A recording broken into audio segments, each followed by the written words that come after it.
New shirt, Cleveland? Donna saw an unflattering picture of me on Facebook and only lets me wear black now. Was the picture that bad? It was the worst thing I would ever want to see myself be. Problem with these dark shirts is the dandruff shows, but when I wear light colors... The dandruff doesn't show, but you look bigger in the shirt. Yeah, it's called Guillermo's paradox. What's that now? Guillermo del Toro theorized that a fat man's shirt cannot simultaneously appear slimming and clean. That boy does look like he be getting dry. All right, Peter, what's going on? Well, truth be told, Meg wants me to give her a bunch of money so she can go to college. And I guess I'd rather spend that money on alcohol. Listen, I helped my daughter through college, and it was the best thing I ever did. Well, it was just kind of us talking, but how so? Right after she graduated, she got a real good job and bought me a new car. Says she's gonna buy me a house one day so I can sell this place and retire. Man, imagine how great it would feel to be retired. I knew a retired kid in high school. All he ate was tater tots. He smushed a turtle like an ice cream sandwich. He was severely retired. Okay, Peter. Guys, I gotta help Meg get into a good college. Then I can have the golden years I've always dreamed of. I sure am gonna miss you, baby. New wife that's just one giant freckle? Come on, Florida, Cancer, let's go! What's going on? You okay? The squirrel, man. Yeah, come down here and do it, huh? Come down here. Well, you're getting old, Bri. Might be time to pack it up and get out of the squirrel-getting game. No way, man. That little bastard comes down here. Hey. Get him, boy.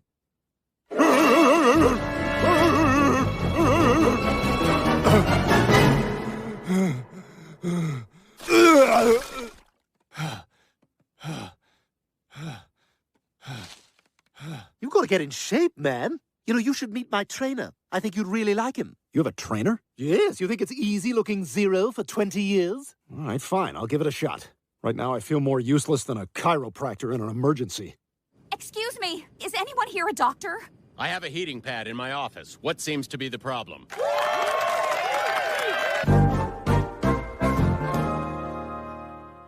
All right, Meg. Now, if we're gonna get you into a good school, we're gonna have to fudge your application a bit. Okay, how do we do that? I don't know. I ate the fudge. But the good news is I got a letter of recommendation for you. It's from Big Bird, and I wrote it. When I first Read it as Big Bird, please. When I first met Peter, I was impressed in how tall and handsome he is. That's coming from Big Bird? Think of all the celebrities he's met. Ryan Reynolds was on Sesame Street. Wow. Also, have you ever noticed that Grover and Super Grover are never in the same room at the same time? As I said, Lois, not 2 days ago. Principal Shepard, what's it gonna take to get Meg into a college? If Meg has any chance at all, she's going to need a little extra help. We'll do anything, whatever it takes. Good. Now, you do understand how this works.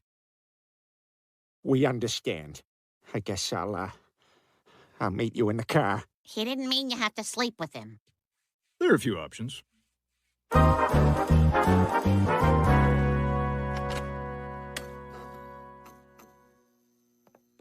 Now, Mr. and Mrs. Griffin, every college has spots set aside for athletic recruits. We can make Meg look like a star athlete. With the click of a button, we can make Meg look like she played varsity lacrosse, won the Quahog Marathon, or had her head rolled down a temple in Apocalypto. Lois, this is amazing. Meg's gonna look more successful than a businessman in a hard hat. Hey, I came down here from the office to point at the plans, then at the building. Plans, building, building, plans. Yes, sir. Right away, sir. Businessman in a hard hat. I come down to the site once in a while. Hi, you must be Stewie's trainer. How did you... I thought I was going to meet your trainer. You're looking at him, Bri. Look at my body. I'm jacked. You want to get jacked? Yeah, you want to get jacked. That's what having a trainer is. Just a couple of guys getting jacked. Sometimes twice a day. Okay, you know what? All right, before we start in, a little business to go over. I was just messing around about the jack stuff, by the way. Did you want to sign up for the full 3 years? 3 years? Don't you just do it by the session? Yeah, no, we can do sesh to sesh. Not committed. Do you want to do the supplement plan? No, thanks. Going through the motions. All right, so what do you got going on for New Year's? What? 80% of being a trainer is asking clients what they're doing for New Year's, and then not seeming interested when you tell me. I don't know. I might go over to a buddy's house and watch the ball drop. Oh, right on. So, what do you do for work? I'm a writer. Okay, so a lot of sitting? Yeah. Hang on, I gotta make a call. Hey, Def, I got a guy here just about ready for you. No, not really. I'm just trying to make a point. All right, and that is it for today. First sesh in the books. Let's then to the mo.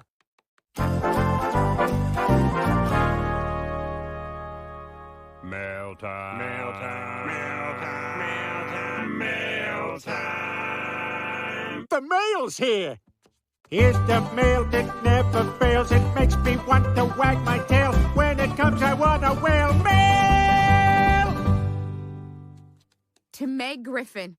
It's from Brown.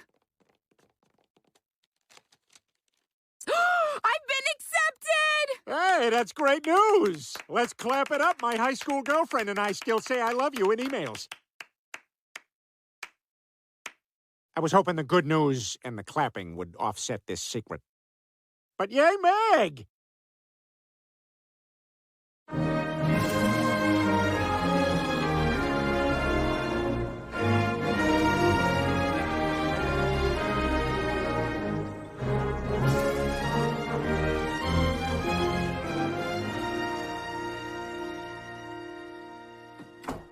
Wow. I remember when my parents clapped their hands after moving something one time. You never forget those moments. Now remember, Meg, I want you to call us every week, and then every few weeks, and then never. I promise, Mom. Gotta admit, I'm kind of jealous you get to go to college and live in such a cool dorm.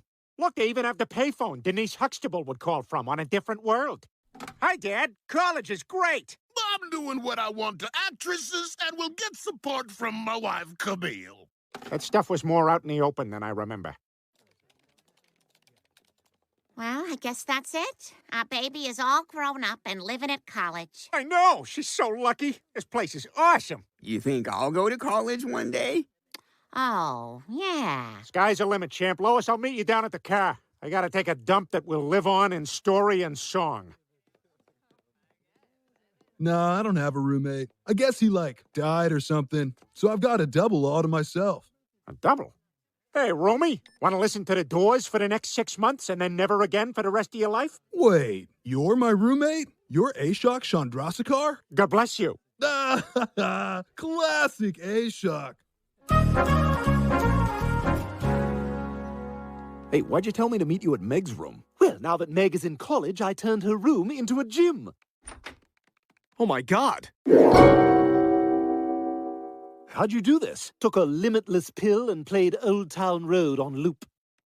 All right, why don't we start off with a plank? 1 minute, and I'm gonna go call my girlfriend and forget about you. And go. Hey, I'm at the gym, why? Stewie? Babe, you know I can't deal with your sister. Hey, babe, baby girl? Stewie! Babe, I'm not, baby, come on. Babe, I'll call you back. Okay, right on. So you remember I was telling you about the magnesium supplement with the bone boost? So this is why you want to try and take that. Right on? No, not right on. My arm feels like it's broken. Oh, it's going to need some PT. Let me give you the card of my physical therapist. He's the best. This is going to be you in another shirt, isn't it? Hey, what's the problemo? Give me the rundown. Go ahead.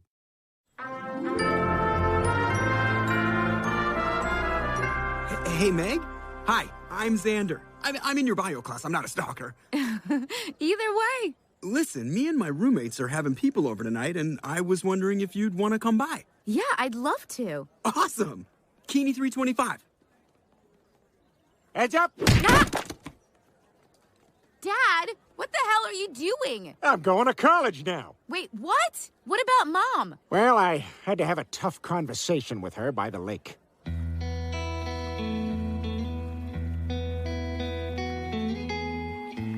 I'm just not a fan of long-distance relationships. Peter, I need to know if you're going to pick Stewie up from school. I'll be home for Thanksgiving. We'll see where we're at then. Hi, I'm Serena. This is Lily and Grace. Wait up. Yeah. Are you interested in pledging for Alpha Delta Pi? Yeah, I hear you guys throw all the best parties. Well, we've been waiting for you all summer, and we're so glad you're finally here!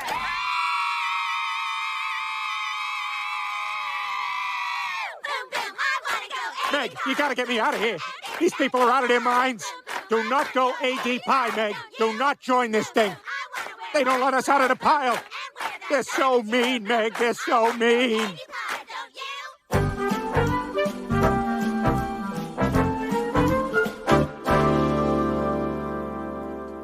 Hey, Meg, I'm a hippie now, and I'm feeling the burn. Bernie Sanders? No, none of my hippie girlfriends shower and my crotch itches. You know, despite what we're doing here, I'm still your daughter. Right, right. Hey, would you sign this petition to help save the spotted owl? Yeah, sure. Awesome. You're our 50th signature. So what happens now? Buck! Wait! Buck! They got 50 signatures. That's 50, all right. Well, let's get back in the truck. You don't have to be afraid anymore. I'm still itchy. Dad, I'm holding the ladder.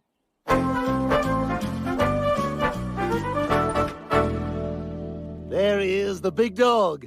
You ready to sweat? Today we got legs, and I'm going to tell you everything I've ever watched on Netflix. Stewie, listen, I don't want you to take this the wrong way, but I got a new trainer. New trainer? Who? Doug? Ugh. That's right, Stewie. It's an ugh-dug moment. No hard feelings. I think Brian here just wants to rev up to a higher octane. See you around, Stewie. So, it might take me a little longer to train you, Brian. You're going to have to unlearn everything Stewie taught you. Fortunately, that was almost nothing. Oh, man.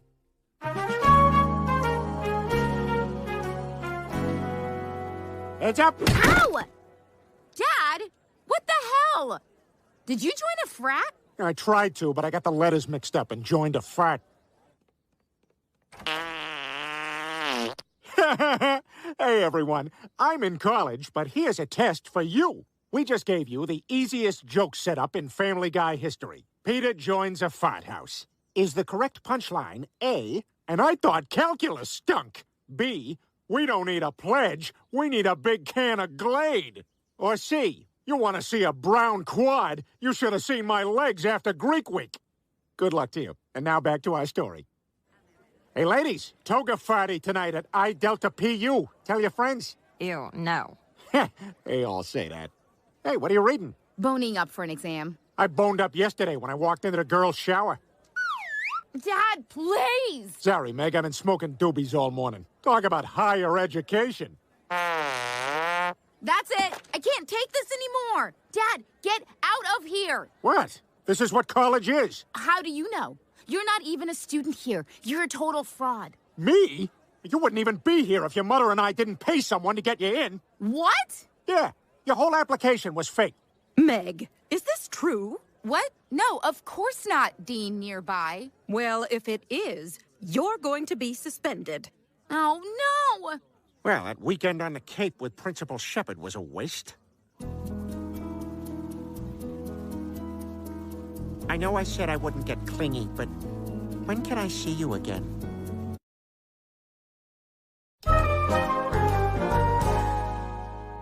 I can't believe they suspended Meg. Suspended Meg? Peter, you and I could be going to jail. Oh, I can't go to jail. Me and my fart brothers are supposed to streak the quad later.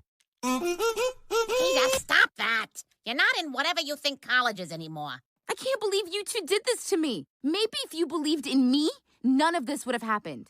Meg, honey, nobody wanted you out of this house more than we did. You know, maybe there's a way none of you gets in trouble. What are you talking about? Well, you said you can do all those things on your application. If you show you actually can do those things, you're all in the clear. And then I can get back to hustling drunk women upstairs with Tobin and Squee. Well, I better get to work then. But I seriously doubt that I'll be able to pull this off. Hey, come on. Anything's possible. Like when that Starbucks cup made it onto Game of Thrones.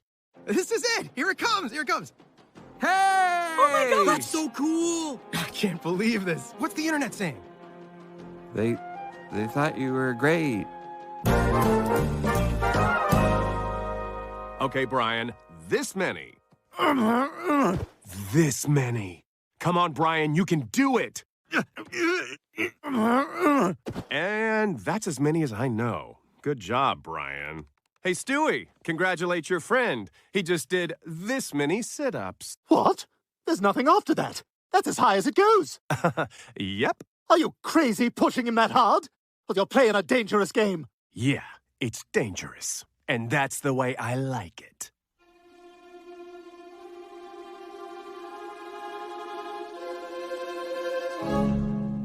Listen, Doug, I've been meaning to talk to you. I just got this new job, and the commute is... ugh. I can work around your schedule. Well, that's the thing. I don't have one. That's the way the suits figured it anyway. What exactly is this job? I know, right? Anyway, you've been terrific, and I'm going to keep at this, but I'm afraid this is goodbye. What if I went down to $300 a week? You're paying him? I'm sorry.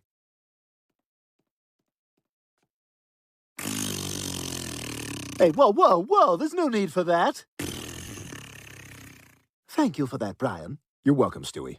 You know, this whole thing has taught me an important lesson. I hate exercise. Gay men. Somebody has to help me walk down the stairs.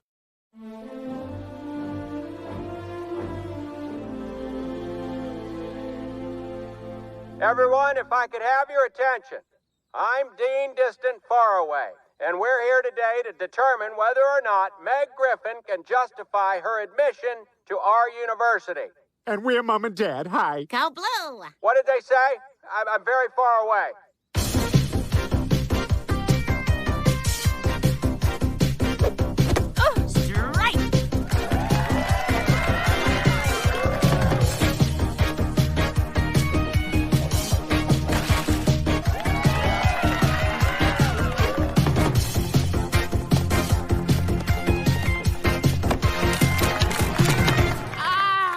Dr. Nasser? Oh, my stars. Okay, I'm gonna try to kill two birds with one stone here. I'll be singing Love is a Battlefield by Pat Benatar. In Russian. Hit it!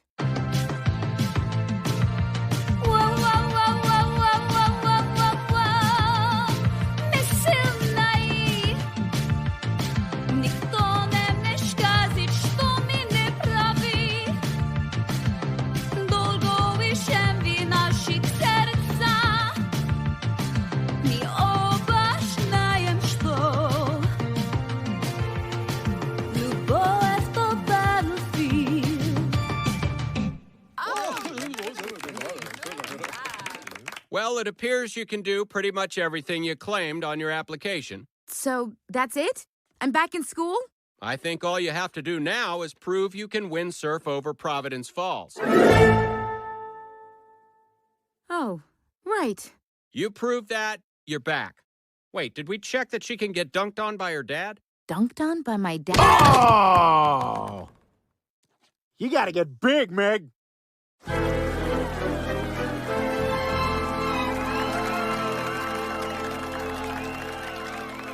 Guys, no matter what happens, I just want you to know that I forgive you for what you did. I know deep down you were just looking out for me. Whatever you think the lesson is here is fine by us. Good luck, Meg. We love you.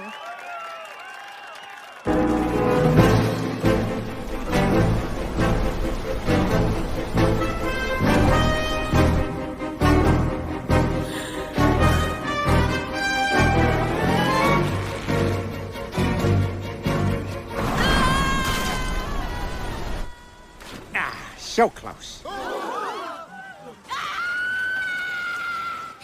call an ambulance! Can you do it? My number's blocked by 911. 911, what is your emergency? Yeah, can I read you this email and you tell me if it sounds too hostile? Sir, this line is reserved for emergencies only. It's in regards to being kicked out of the Maraca section of Guitar Center. Sir, I can't... Dear Guitar Center, I have bought several guitar picks in order to use your toilet and have never had a problem. Until today.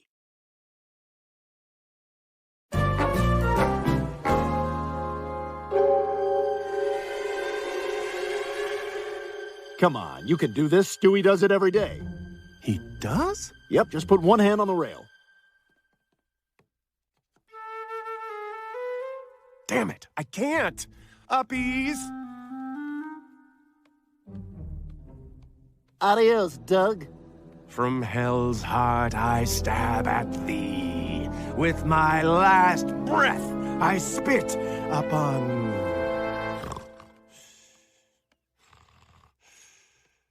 Ha! What a baby.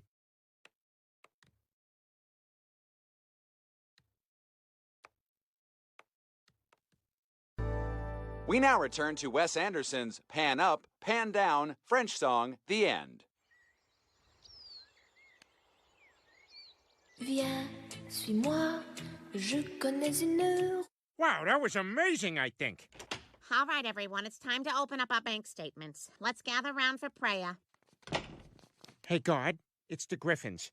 Again, we're very sorry we cyberbullied that girl to death, but we still want a snowmobile. Today, though, please let there be money in our bank account. Amen. Amen. Damn it, it didn't work. We're still poor. Peter, every month our savings get smaller and smaller. We really gotta figure out a better way to budget for this family's future. Bitcoin. What? I don't know. This is serious. We need to think about our kids' education. Of course, it's already too late for Meg to go to college, and Chris is too dumb to get in anywhere. Yay! No, Chris, not yay. But there's still time for Stewie. Let's sit down later and see if we can figure out a plan to get our finances in order. Don't worry about it, Lois. I will always provide for the family, even if I have to shoot our dinner. This'll look great in my study. I'm a hunter, but I'm a silly hunter.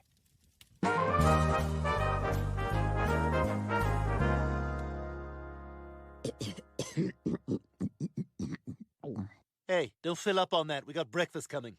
Hey, Peter, I think I figured out one way we can save money for Stewie's college. If we bundle our cable and internet together, we can save $14 a month. No!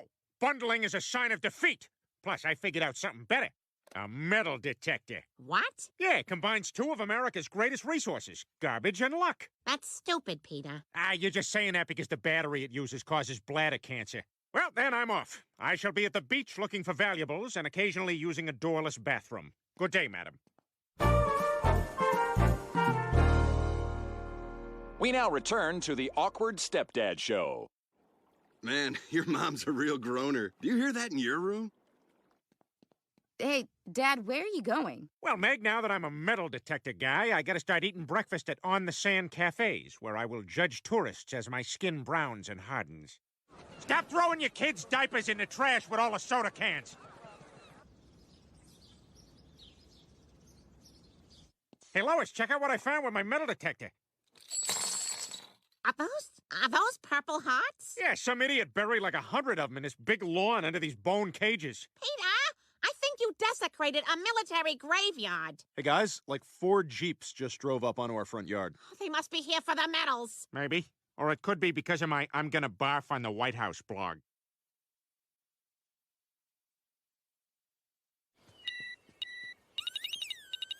Ah, sweet! Huh. Wonder what happens if I turn it on and point them at each other. Oh, my God! Did you also call into a talk show without turning down your radio first? Jackpot! Wow, an iPad! This thing finds everything! Engagement ring! Family locket! Sunglasses that are an upgrade over my current pair! There he is! There's the guy who's been stealing everyone's stuff! Don't yell at me, I'm very sunburned! Go, crappy car, go!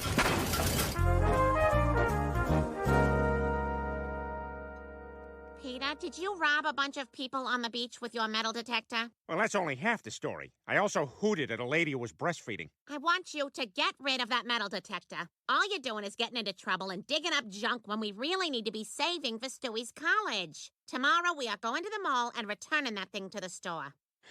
Okay, fine. But you should know, the day I bought this metal detector was the happiest day of my life. Well, obviously the second happiest. Now we gon' do this thing a little different tonight. You gon' come over, pick me up in your ride. Oh my God, I wasn't even supposed to be here. I passed out at the Tom Petty concert last night and just stayed. You're gonna open my door, and I'ma reach over and open Take me to see a movie and whisper in my ear, I bet you really wanna do me. Please, go slow. I have IBS.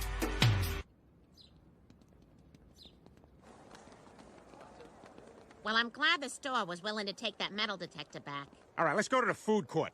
I love eating Panda Express while squeezing our purchases between our knees because someone might grab them. God, the mall sucks, doesn't it, kids? If I had a credit card, I'd shop online. Hey, Bonnie. What are you guys doing here? Oh, hey, Lois. We saw an ad looking for a toddler to appear in a peanut butter commercial, and we thought we'd bring Susie. Joe, are you wearing a corsage? Yeah, you can get a really good deal on them after prom season. They're for girls, Joe. Hey, Peter, why don't you let me do me and you do you, okay? Peanut butter commercial, huh? Hey, Brian, maybe you should audition. You know, because of that one time you got in the trash and ate a whole jar of recalled peanut butter. It wasn't peanut butter. It was that pre-mixed peanut butter and jelly thing. Oh, Mom bought that? That's what the scab kid at school always has. That was really great, Jake. Really, really great. Your face is upside down, so we're not going to pick you, but thanks for coming. Hey, this is you. I'm Brian. I like garbage peanut butter, and I wear my I voted sticker for a week and a half. Nom, nom, nom, nom, nom, nom, nom, nom, nom. I'm sorry. We're looking for more of a num num num num num num num. Bob, look over there. Yum, yum, yum, yum, yum, yum, yum, yum, yum, yum, yum, yum. Whose kid is that? Oh, that's our son, Stewie. He's adorable and exactly what we're looking for. Congratulations. Your son is the new peanut butter kid. My God, I don't believe it. That's so cool. Hey, what's Dad doing over there with Chris? Oh, he's telling him that he's no longer his favorite son. No! No! Daddy! Daddy! Daddy!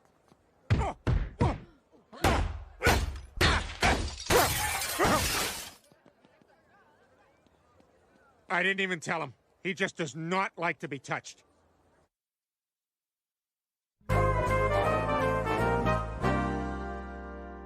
Thanks for coming to the viewing party for Stewie's commercial, everybody.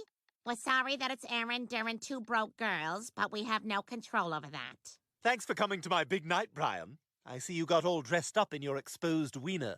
Quiet, everybody. Here it comes. Welcome home, honey. There's my family. Hey, wait, where's the baby? Well, he likes his hero dad, but he loves Scooter's peanut butter. Yum, yum, yum, yum, yum, yum, yum, yum, yum, yum, yum, yum, yum, yum, yum. Scooter's peanut butter. So good, your baby will want to eat it in an airport terminal bathroom.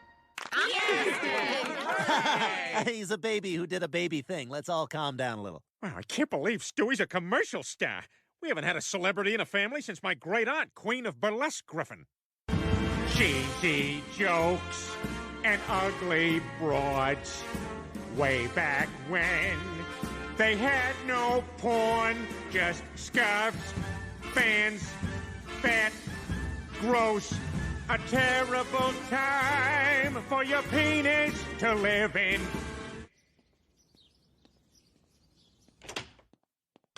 Bill. Weird magazine about our town that's just ads. This one's for Stewie. Whoa, a check for $2,000? Let me see that. It's a royalty check from Stewie's commercial. Apparently he gets paid every time it airs. This is great. We can put it right into Stewie's college fund. Yeah, but, maybe we should keep a little bit out to celebrate. I mean, I ain't done nothing fancy since I bought those rich guy socks. There. I'm ready to get caught cheating with my secretary.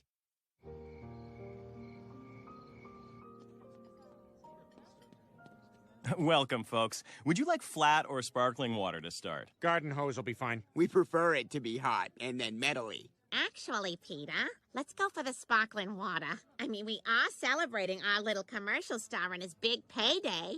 Oh, I don't care about that, ma'am. You know, this is a nice dinner and all, but I thought you guys were going to save this commercial money for Stewie's college fund. We are saving it, Brian. This is just a little celebration.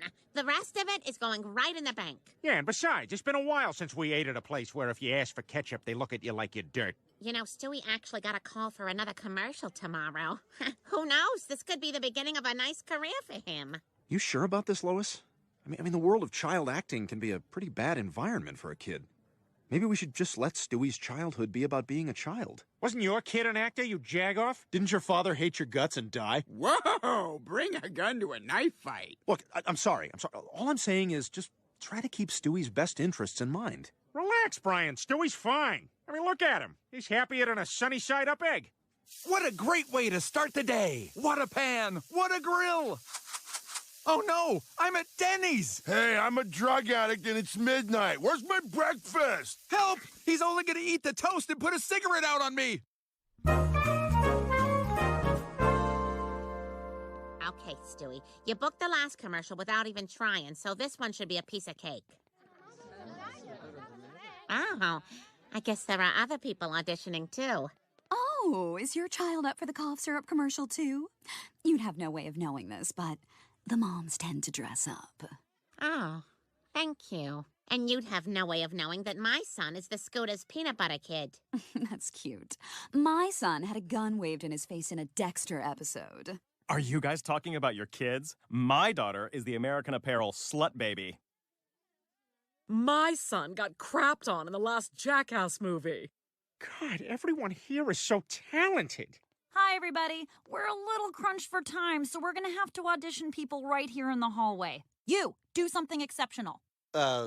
Okay.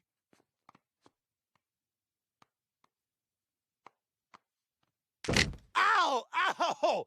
Oh, my grundle! It's bruised! It's bruised bad! Oh, okay, I'm out. Tapping out. Well, that was a disaster. It was humiliating is what it was. That woman just smiled when Stewie banged his balls on the floor. A damn disaster. Num, num, num, num, num, num, num, num, num. Shut up! That's over. Did you see those other kids? They were amazing.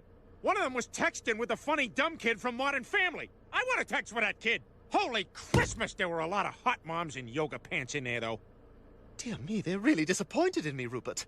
I haven't seen the fat man this upset since he went to the 9/11 museum.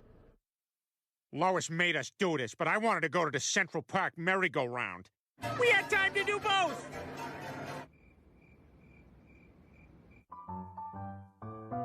What the hell?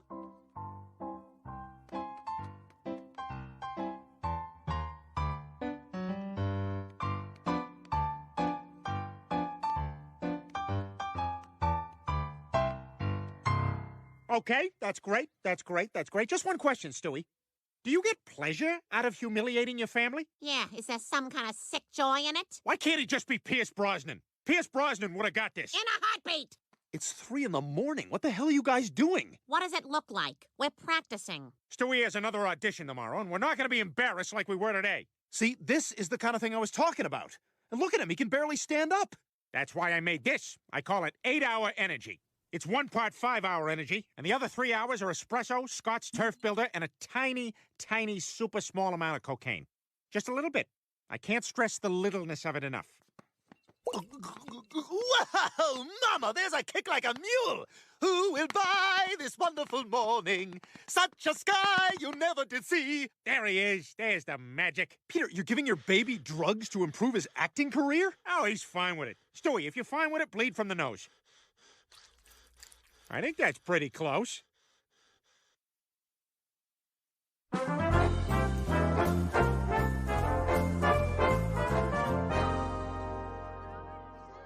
All right, Stewie, now remember what we practiced last night. And here's a trick to keep that confidence up. You go in that room and imagine everyone in it wants you sexually. I'm doing it right now, and I feel powerful. Okay. And don't forget, if you screw this up, Mommy's gonna kill all of your toys. Okay. All right, now I'm gonna go psych out these other kids. Hey, little guy. Nervous? Sure you are. Here's something that might help you. Hey, little guy. Stewie Griffin? Oh, right here. Peter, he needs a boost. Give him some of the acting soup. I want to say curse words! Okay, Stewie, you're just gonna drink this juice, then say, mmm, and rub your belly. Yeah, you got it. Yeah, bye, juice! That was amazing. I've got goosebumps. I want him sexually. Well, Mom, Dad, I think we've got our new orange juice boy. Does this guy really think we're his parents? Stewie got the part? Yes! That is how you do it!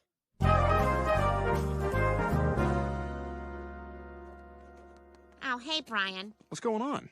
Where's the fridge? Oh, we got a new one. So we booked that orange juice commercial, so we thought we'd make a few upgrades around the house. Yeah, I even bought an awesome voice-activated 3D printer. Why the hell do you need a 3D printer? Print Coyote.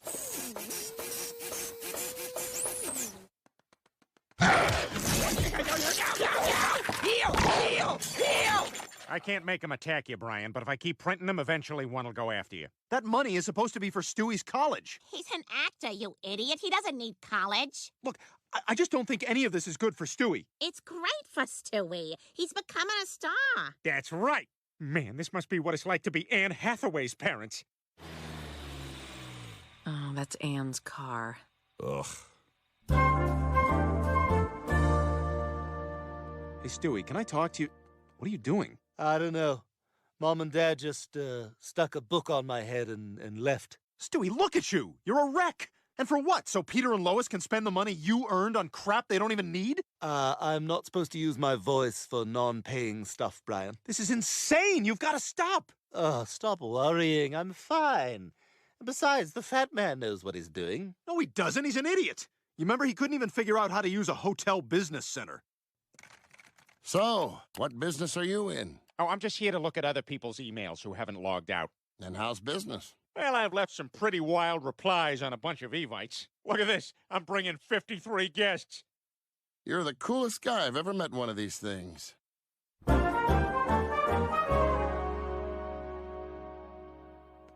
Oh, hey.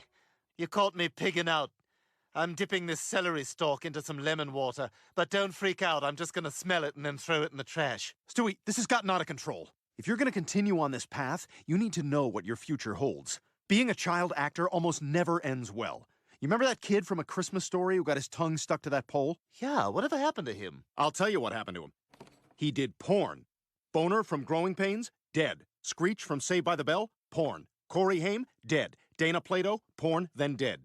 Oh no, this is horrible! You see, Stewie, there are tons of actors like this. They all started out just like you, but eventually they were destroyed by their parents' greed, drugs, or perverted Hollywood directors. Oh, like Bryan Singer. Exactly. The point is, it's a dark path. My God, I had no idea it could be so bad. Brian, I don't want to act anymore. Good.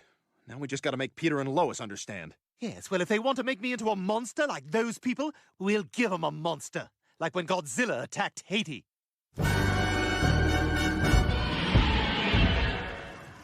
Oh my God.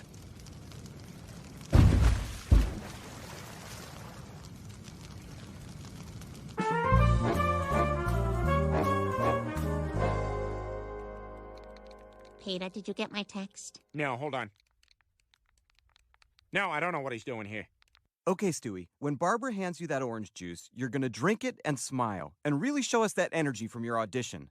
Hold on a second, he's got a smudge on his face. Let me just take care of that for you guys. Here, drink this.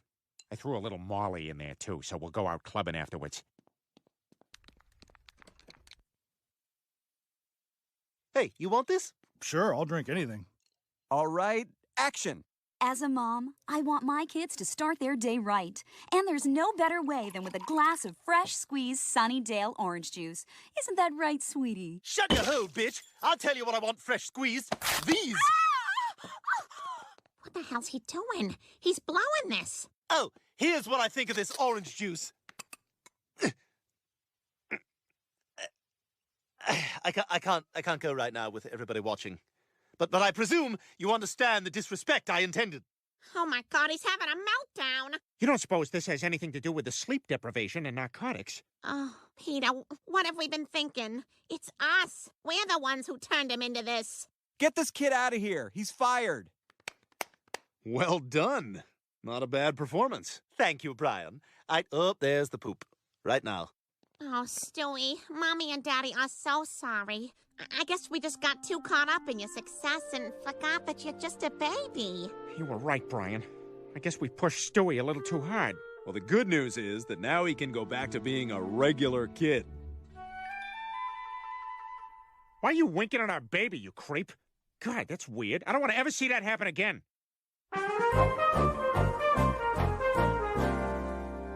Well, we went a little crazy there, didn't we, Peter?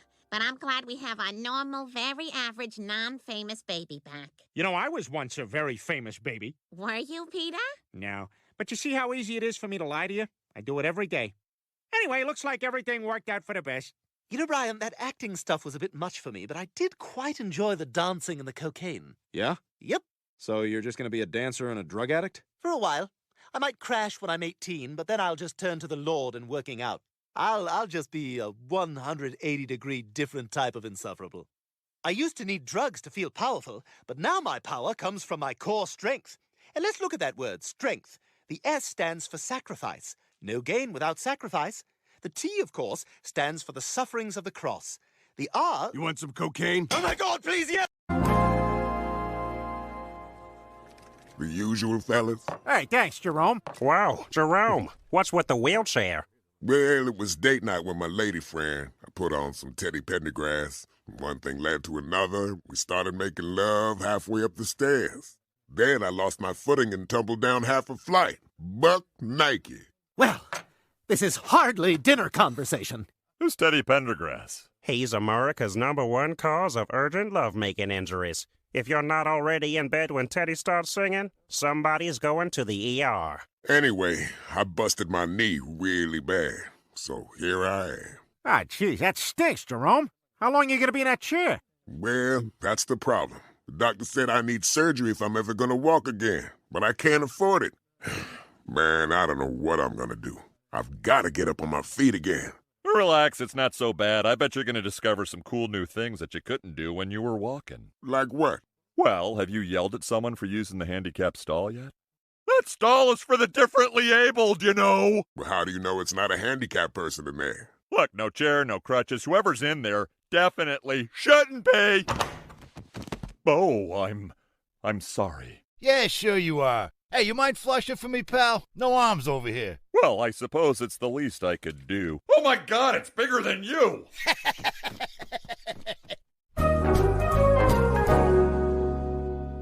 Hey, can you guys hear me all right?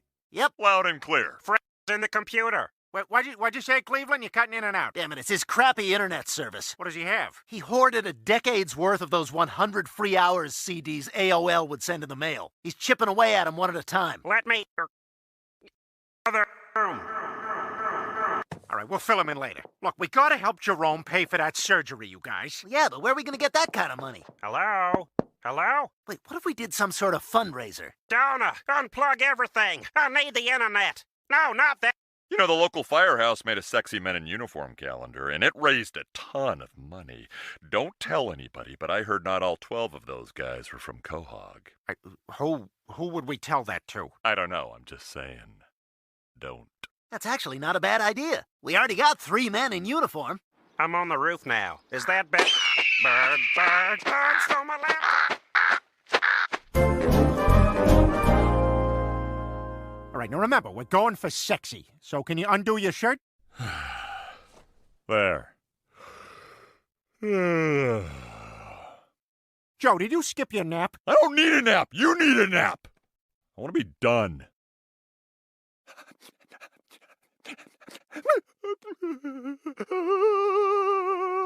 Wait, Joe, look over here. Who's that? This is our friend Leapy. Hey, Joe, can you do me a favor? Okay. Can you be a big boy and unbutton your shirt for the picture? Yeah. Great, we're all done. Now take off your pants. What the hell? I said take them off! Joe, don't listen to Leapy. I was wrong. Leapy is not our friend. Oh!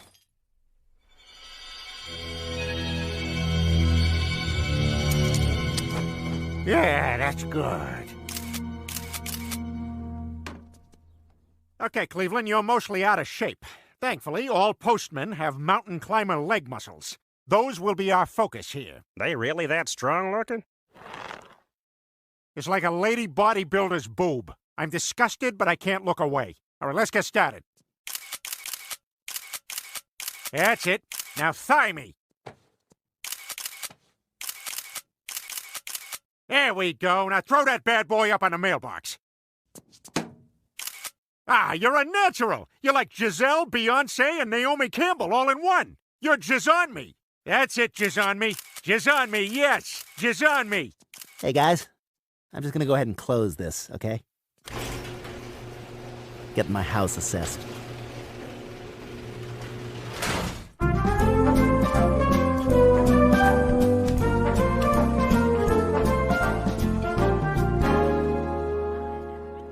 Here you go, fellas. Hey, Jerome. Great to see you back on your feet already. You're telling me that calendar of yours paid for my surgery, and then some. Consider your tab paid up for the whole month. Wow. Did we really make that much money? Who's buying all these? Yeah, I figured just our friends would buy them for a laugh. Oh, yeah, we're having a laugh, all right. Might say everybody's having a ball, right, Mr. Brown?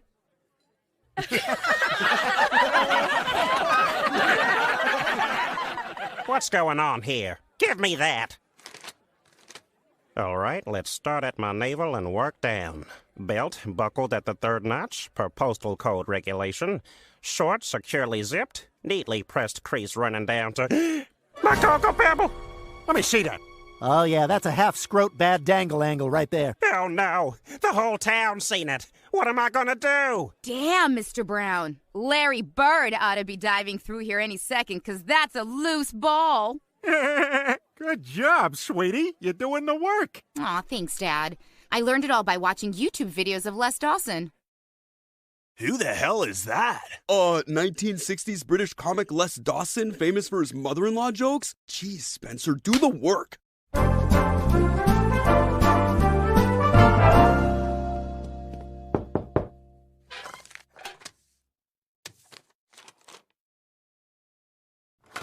You wanted to see me, sir? Cleveland, let me ask you something. Do you have a problem with the carrying capacity of your standard issue S1104 canvas satchel? No, sir. I see. So then why, may I ask, do you feel the need to carry around an extra sack? Sir, you don't understand. It was a mistake. You're damn right it was. Your little mistake has made a complete mockery of the United States Postal Service. This is a noble institution that runs on dignity. That's the reason people trusted us to deliver free COVID tests several months after it was relevant. But, sir, No buts, Cleveland. You've left me no choice. You're fired. Now turn in your safari hat and your lady's mace. This is terrible. I have such a hard time saying goodbye. Goodbye. Goodbye.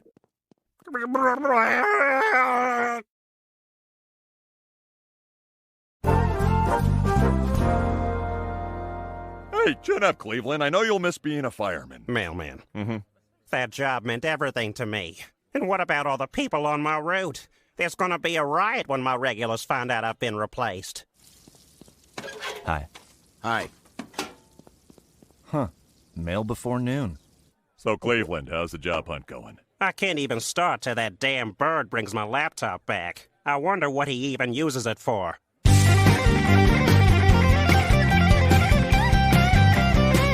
Wow! Is that a third lead guitar? Let me know in the comments, guys. Oh, who am I kidding? You can't replace working for the United States Postal Service. I miss it already. Oh, I feel useless. Come on, Cleveland. You've been moping around all week. You know what? Why don't you swing by the brewery tomorrow? I'll buy you lunch. Did you say an insensitive joke and now need to prove to everyone that you have a black friend? See you there, buddy.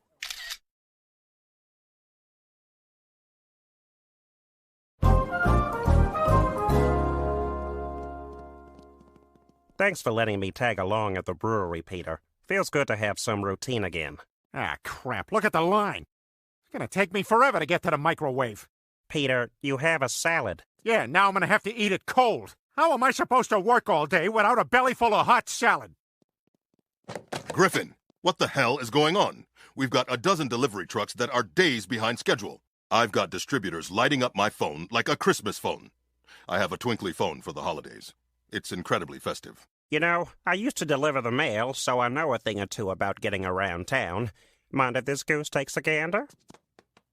Well, for starters, you've got your downtown delivery scheduled for Wednesday morning, but that's when the street sweepers come around and hog the right lane.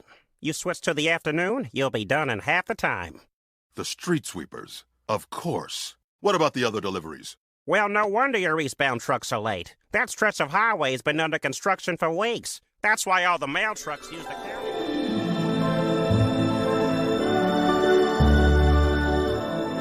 What a beautiful mind. Oh, I didn't see that movie. I only go to Spider-Man's. That puts your last stop right across the river. You got the toll bridge in the way, but 9 times out of 10, the bridge guy's watching TikToks. You just drive around. You don't know. Brilliant. Absolutely brilliant. What's your name? Cleveland Brown, sir. Mr. Brown, this operation could certainly use a man with your expertise. How would you like a job here at the Pawtucket Brewery? Really? All right! Excellent. You start tomorrow. Hey, way to go, Cleveland! Thanks, Peter. Tonight, me and Donna are gonna celebrate. Romantically. And which Teddy Pendergrass song was playing? Turn out the lights. Sir, ma'am, you're both lucky to be alive. All right, working with my best friend. This is gonna be sweet. Just a heads up, I chew ice all day long, and my computer goes bonk every 3 seconds. I hope that doesn't bother you. That's the bonk. Yeah, you think you could keep the noise down, Peter? It is my first day after all, and I want to get some work done. Tell you what, you can do all the work you want right after we take turns telling scary work stories. It was a night just like this, and when the moon is full, if you close your eyes, you can still hear her voice.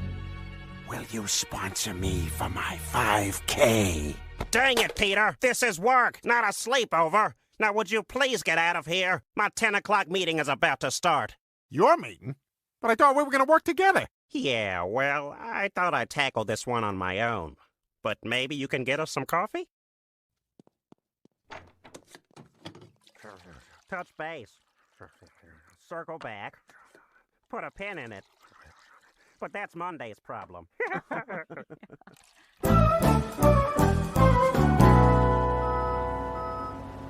Wait a minute. These shipments should have gone out already. Hey, Peter, all these trucks were supposed to be on the road hours ago. Did you make any changes to my schedule? No. Oh, you know what? Yeah, I added a new rule for safety. The guys were slapping the back of the truck 2 times when it was all loaded up, but then Smitty got his foot run over. So now I told him to do 200 slaps just to be safe.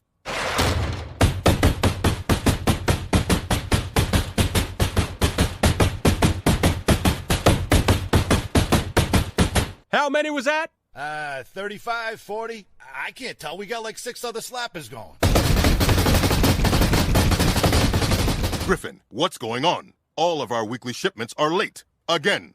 Mr. Lloyd, I think we can get back on track if we just optimize our loadouts. See, back in my mailman days, we would pre-sort our deliveries by destination. If we bundle the inventory by invoice rather than by product type, it'll expedite the delivery out on the road. My goodness, why haven't we been doing that all along? Cleveland, you've proven yourself invaluable to this organization. I'm hereby promoting you to Vice Executive Managing Director in charge of lengthy titles. Wow, thank you, sir. Hey, good for you, Cleveland. Good for all of us. Good for this department. And as for you, Griffin, I need you to clear your things out of your office. Cleveland is going to need more room to perform his managerial duties. Whoa, wait a minute. You're kicking me out of my own office? You're not replacing me, are you? Oh, no. We're just doing a little restructuring. Besides, you won't need an office for your new assignment. I'm putting you in charge of kitchen banter. What you got there? Little jet fuel? Little Java? Little jitter juice? I'll take a top off if you don't mind. Yeah, don't talk to me till I've had my coffee, right?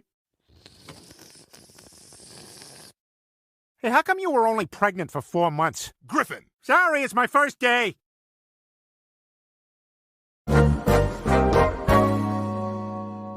Look, I know this is awkward, celebrating Cleveland getting promoted over you, so we don't have to stay long if you don't want. It's one night, I'll be fine. Wait, Peter, where's the bottle of wine I told you to bring? Cleveland makes more money than me now, Lois. That means we're sneaking groceries out of this party, not bringing them in. Can you fit ketchup in that purse? We're all out. Damn it, we can't show up to a dinner party without a $14 empty gesture. It's improper. We need to give them something. Fine. Here. We brought these. Oh. What? It's nothing.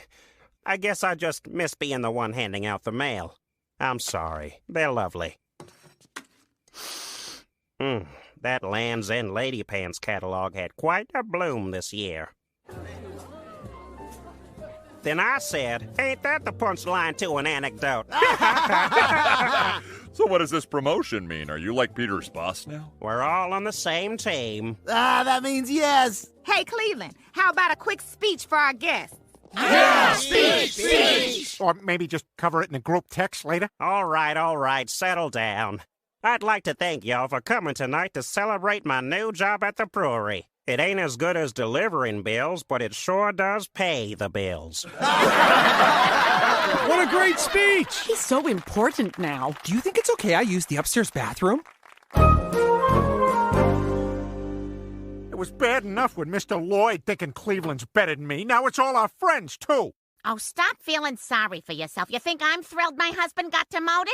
Bonnie's already rented one of those cars with a loudspeaker on top. She's telling everyone. People of Spooner Street, Lois's husband got demoted. They're poorer now. Repeat, Lois's family is now poorer. Use this as motivation. Think of how good it'll feel to prove your friends and Mr. Lloyd wrong. Now I'm going to take an incredibly quick lady dump. Prove them wrong, huh? Done. That's exactly what I'll do. I bet they won't think Cleveland's so great when I get him fired. Hey, Dad, how's it going? Have fun at the Browns? I couldn't steal a ketchup. There were eyes on me all night. Son of a bitch! There he is. He didn't get the ketchup. Damn it!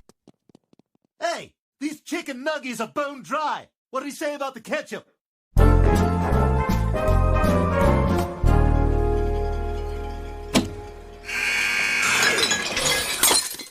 What's going on? Why'd everything stop? Hello, I'm Inspector Daniels from the Health Department. That's a backstage pass from a Muse concert. Huh. I guess it is, isn't it? I received an anonymous tip that there's a rat nesting in the main beer tank. I'm here to check it out. What's this now? Well, I sure hope not. I'd lose my job if there was any filth of that nature going on.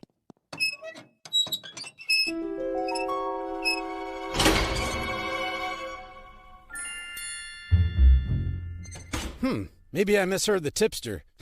Your ears haven't really been the same since I saw Muse from basically as close as you're allowed to get. I'll try him back. Rat-a-tat-tat, you've reached Peter the Rat. Well, I'm sorry someone wasted your time. But as you can see, everything here is up to code. Have a good day. I found your rat in a tank during my rounds this morning. Why'd you do it, Peter? I'm sorry. It's just, with you doing so well at the brewery, I felt like a joke. I knew I was never going to be a big shot here, but I like playing my small part to help make this beer. Before you started, that small part felt like enough. Griffin, I was just informed that you tried to sabotage this operation by putting vermin in the beer tank. This is the last straw, Griffin. You are fired. Fine. I'm not good enough for this place anyway. Wait! You can't fire Peter, sir. And why's that? Because you need him. Sure, companies need some people to work hard and go the extra mile, but more than that, they need guys like Peter. Regular guys who are happy to do a thankless job for a mediocre salary, day in and day out, so long as that day ends with a cold beer and a best friend to share it with. If you fire Peter Griffin, sir, you fire your customer, the beer-loving everyman that makes up the hunched backbone of this country. Cleveland, you're right. Griffin here is perfectly mediocre, and America runs on mediocre. You know, that's the kind of insight I need coming from up top. How'd you like to join me on the executive floor? I appreciate the offer, sir, but I can't accept. In fact, I'm officially tendering my resignation and recommending Peter Griffin as my replacement. There's only one job I was born to do, and I'm gonna go get it back. There's the bird with my laptop!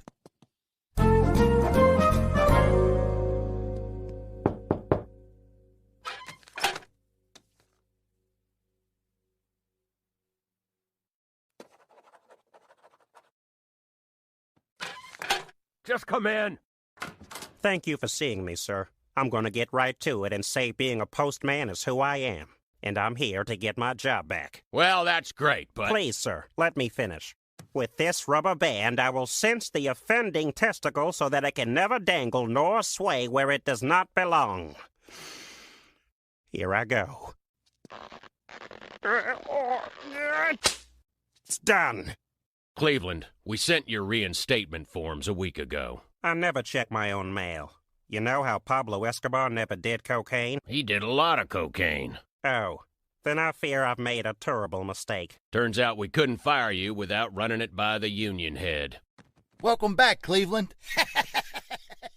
Thank you, sir. It's good to be back.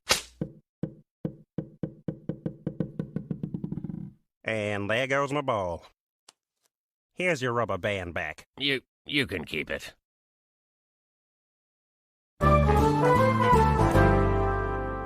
So, Cleveland, you happy to be delivering mail again? Oh, yeah. Yep, sure is nice to have things back to normal. Say, Cleveland, how about you and me get a quick selfie to remember this crazy week? Peter, did you make another insensitive joke and need to prove you have a black friend again? I'm not going to say it was bad, but I have to make you my profile picture. It's my only shot. Oh, hang on. There's my Jewish friend, Mort Goldman. Hey, Mort, what's up, pal? Quick selfie? Hey, Lois, can I please have another pancake? Well, what's so funny? I don't know. Dog-eating pancakes. It's funny. Mom, I need a check for the school field trip. Jeez, Meg, didn't I just take you on a field trip? Okay, here's the field. Goodbye forever. Ah! Meg, I'm injured. Please help me. I smell gas. Meg, I'm still alive, but I'm badly burned. Come save my life and nurse me back to health. Oh, God, why do bad things happen to good people? Here, sweetie, I'll write you a check. No, I got it, Lois. Let me just lick my thumb, because that's what people do before they write a check. Okay, now let me tilt my glasses down and ask the date. What's the date today? Dad, why don't your checks have any writing on them? Why don't your shelves have any trophies on them? I've obviously caught you at a bad time. Lois, why don't my checks have any writing on them? Well, Peter... What? That's just a wide pad of Post-its I gave you. What? So that $1 million check you gave me yesterday is no good? I quit my job, man! I will not see you Monday. What the hell, Lois? Why don't I have a real checkbook? Peter, where do checks come from? When a mommy and daddy love each other? That's why. Lois, I want my own checkbook, and I want it now. Ooh, I like when Dad talks tough. He sounds like Dirty Harry. You gotta ask yourself one question. Do I feel lucky? Well, do you, punk? Oh, Mr. Harry, you're really not gonna like what I have to say.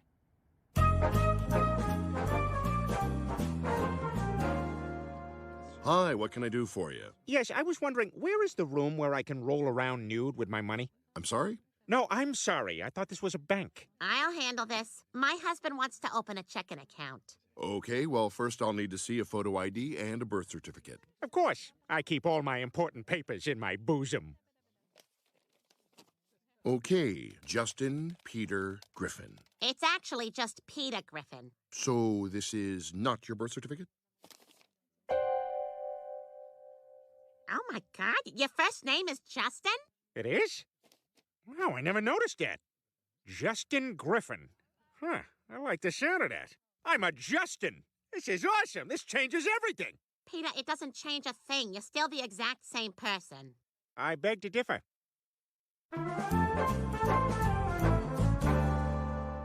And now, international news from Al Jazeera. Car bombing in Syria, skilly boom bop-a-dee, yeah. 37 people killed, ooh, the people are dead. Hey, Lois, you see my hiking boots? I need them later for park soccer. Peter, why the hell do you look like that? My name isn't Peter. My name is Justin. I'm living a Justin lifestyle, and so is my family. You want to go to a concert? Huh? Want to go to a loud concert? No. Since I'm your cool father, Justin, we should bond with skin-to-skin contact. How about Justin takes his shirt off and we can get some photos of you on Justin's belly? Your heartbeat is weird. It is not consistent at all. Okay, let's go for a ride in my open Jeep. I took the doors off, so it's extra terrifying. Jeez, this Justin phase of Dad's is kind of weird. Not as weird as his karaoke phase. Peter, did you throw up in the sink?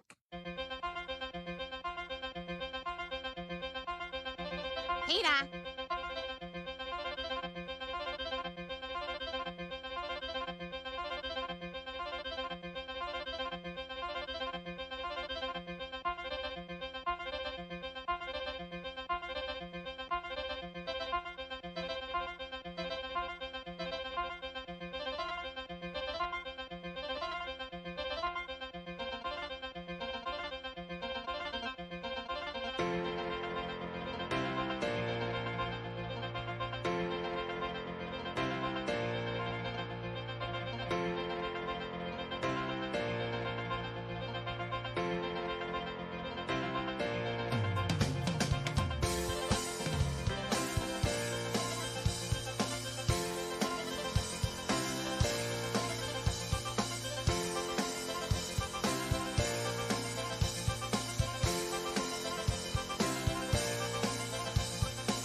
Out here in the fields. Yeah, that was me. I was the one who threw up in a sink. I farm for my meals. Dad, what are you doing in here? Oh, hey, Chris. I just figured now that I'm Justin, I should start a sweet news wall for stuff I think is totally sweet. Big puffy clouds are very sweet. Big hamburgers, small hamburgers, too. Sliders, I think they're called. Ranch. Here's just a picture of a vest. Pretty sweet. Palm trees are very sweet, 'cause, like the beach. This is my room, Dad. The band Guster is the sweetest band of all time. It was tough, 'cause I had to move all my OAR stuff to fit the Guster stuff. Peter, get out of Chris's room. Oh, hey, Mama. Hey, you see my copy of Into the Wild? I like to have it on my person at all times in case I need a quick inspo sesh. Oh, did I tell you I'm going to be doing a lot of abreves? Peter, you sound like an idiot. And did you put a skateboard in the washing machine? It's gonna cost several $100s to repair. How we do, Lois? All we do. You ever get in the pocket of a wave? Peter, you know I haven't. And I know for a fact that you haven't either. In the pocket. Some gnarlies out there. Some nanas. Was in one today. It's like the rest of the world just shuts off and all that matters is you and Lady Blue. And you know what she said to me? You're great. Keep it cool, Lois. Kewl.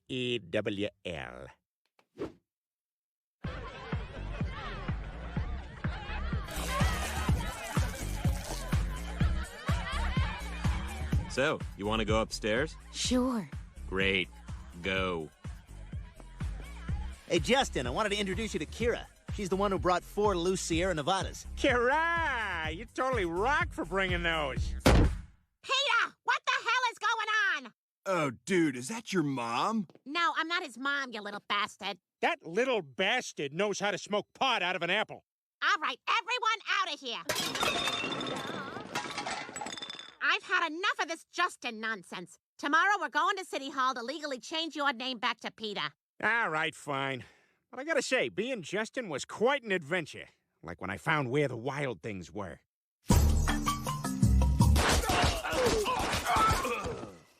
I owe you, Max. You led me right to them. All right, now help me grind their horns into boner pills. Kira, that was an amazing night. Sorry I can't drive you to work. I gotta go sit in my den until you leave. Oh, that's okay. I'll just take the school bus. Wait, what? You drive a school bus? No, silly. I take the bus. I'm in high school. What the hell? You said you were 23! Yeah, and you said you love me. Well, I guess you got me there. Hey, Quagmire, sorry to bother you, but we're following up on a tip. Did you have sex with this underage girl? I don't want to go to jail, but I really want to take credit. Quagmire, I'm afraid you're under arrest for statutory rape. All right, but let me just send the pictures I took of her last night to all my friends. Oh, yeah! Boom! You're disgusting. Take them away. We've got all the awesome evidence we need.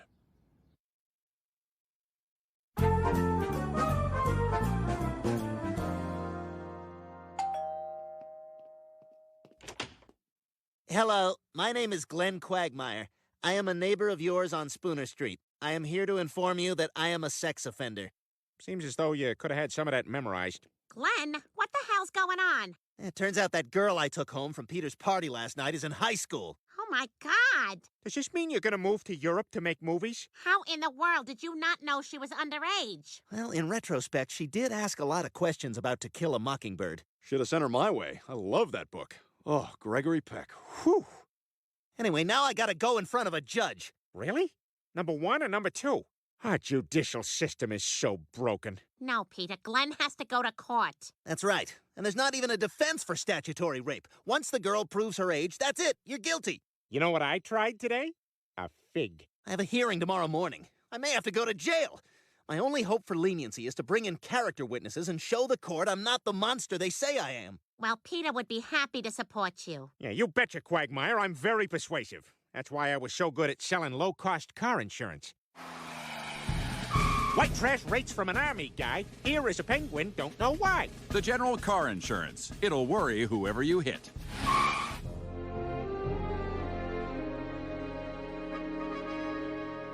I can't believe Quagmire and that girl had sex. Which is hugging someone really hard with your legs. Nope. Well, you'll tell me if I get it, though, right? Yeah, I'll tell you if you get it. Okay, I'm gonna get it. Now, Mr. Griffin, I understand you're here to speak on Mr. Quagmire's behalf? That's right, Your Honor. And as we know, according to Game of Thrones, if the girl has had her blood, she is good to go. Has the girl had her blood? Answer the question. Mr. Griffin, she was underage. Yes, however, Mr. Quagmire was born on February 29th. Ergo, he's only 12. Ergo, the girl raped him. Argo, Ben Affleck.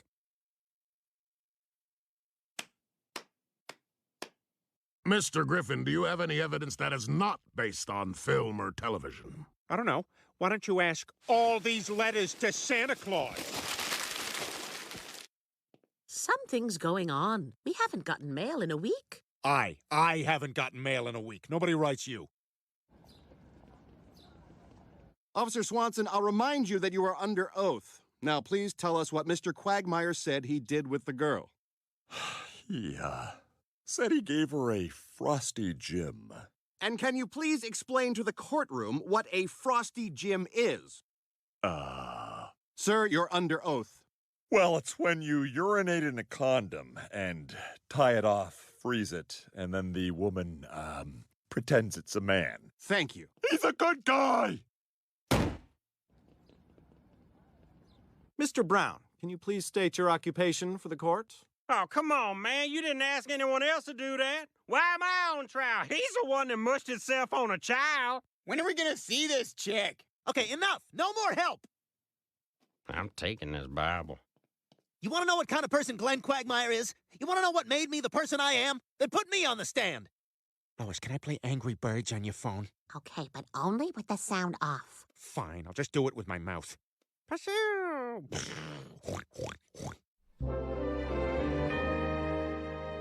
Please, go ahead, Mr. Quagmire. Look, I know everyone's sitting out there judging me today, but before you do, please know I had it pretty rough growing up. My dad was a military man, so he wasn't around much. And my mom? Well, let's just say she was a little promiscuous. In fact, I think my problem started the day I was born. It's a boy, Mrs. Quagmire. Ah, that's wonderful. How do you feel? Horny. Really horny. Could you put him back so I can push him out again? I was born 9 times that day, and things never got easier. The only way I learned my ABCs was by learning the names of all the guys my mom slept with. Art, Bob, Chet, Don, Ed, Frank, Gus, Hal, Irv, John, Ken, Lou, Matt, Ned, Oxpat, Quinn, Ron, Sam, Tom, Ulf, Vic, Walter, Xavier, Yaz, and Zeke.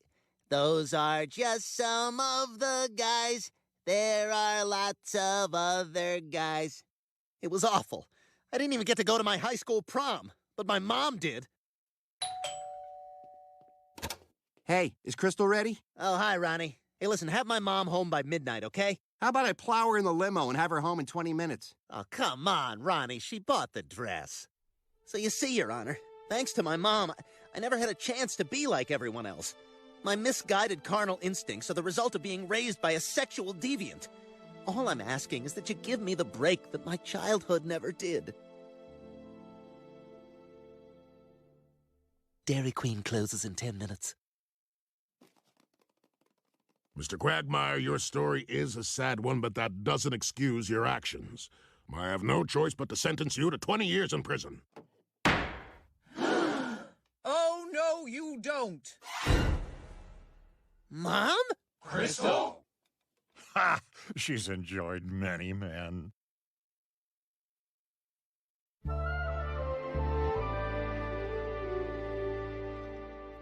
Mom, what are you doing here?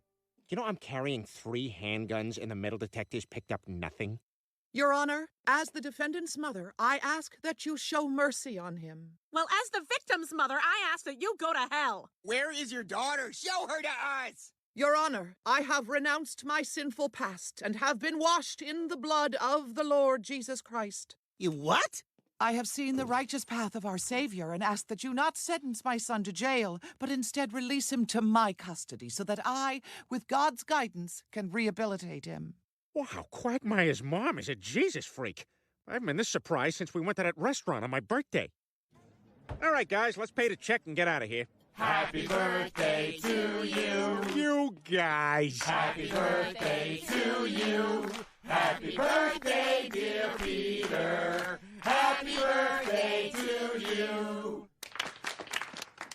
Aren't you gonna blow out your candles, Peter? Mom, I think something's wrong with Dad. Peter? Peter? Oh my God, help! Someone call 911! It's okay, ma'am. This happens here at Bennigan's all the time. How long does this last? Hard to say. It's best to just move on.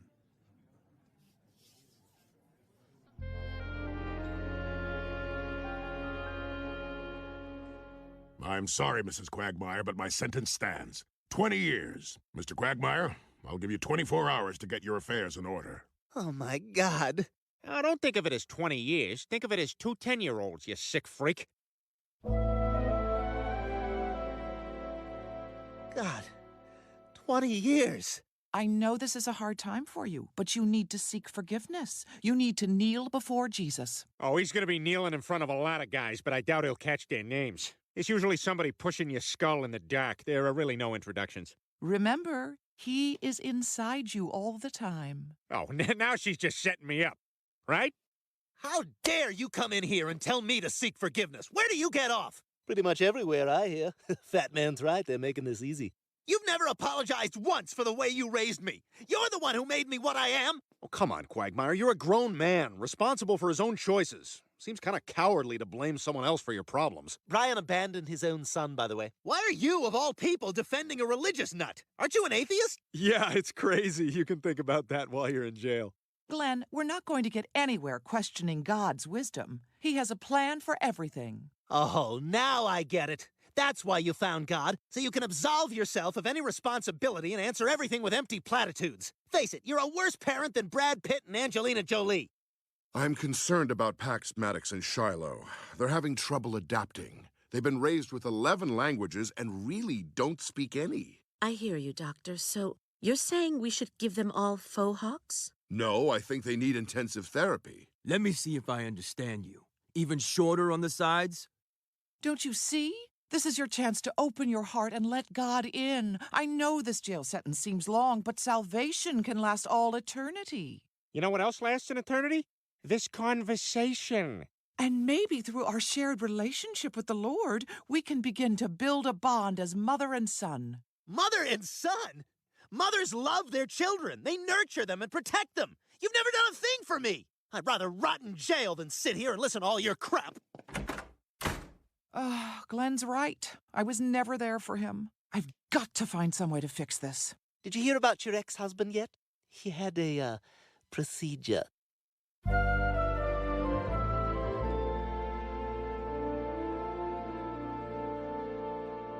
You know, some families take their baby to the zoo. That's also a fun activity. I'm really gonna miss all you guys. And I'll think of you whenever I choke on a link sausage. Take care, buddy. Woo! Yeah! Fresh air! Freedom! Peter, while I'm away, I want you to hold on to my antique gold Rolex watch. Oh, cool! A throwing watch! No, Peter, and I cannot stress this enough, it is not a throwing watch. Oh, I hear you, Quagmire. It didn't come back like you said it would. And Joe, you sure you don't mind taking care of my cat? Oh, no, all taken care of. Brought her to the pound this morning. She went peacefully. What? No, I meant take care of her, like look after her. Well, that seems like a note for this morning. You know, maybe I won't miss you people as much as I thought. Do you have anything for me, Glenn? What? No. What? I just found out my cat died. I can't help but think this selfish attitude is part of what got you here. Goodbye, Glenn. Be strong. We'll keep you in our thoughts. Oh, yeah, you better get rid of that before you get in there. All right. Goodbye, everybody. And don't worry about me. I'll see you real soon. Hey, you guys take good care of my child rapist friend. Mr. Quagmire, wait! Judge, what are you doing here? I wanted to tell you the good news in person. Your sentence has been commuted. You will not be serving prison time after all. You got a good body, man. Why do you hide it under that robe? Commuted? I don't understand. Hello, Glenn. Mom? What's going on here? By the way, Your Honor, your fly is down. Well, let's just say some new DNA evidence was produced. And an impressive amount, I'd say. Guy takes care of himself. Anyway, you're free to go. You're kidding! Mom, did you? Yep, twice. But I thought you were Christian now. Helping my son is the most Christian thing I could do. You were right, Glenn. I was a terrible mother. I wasn't there for you when I should have been. But I'd love a second chance. I'd like that. I'd like that very much.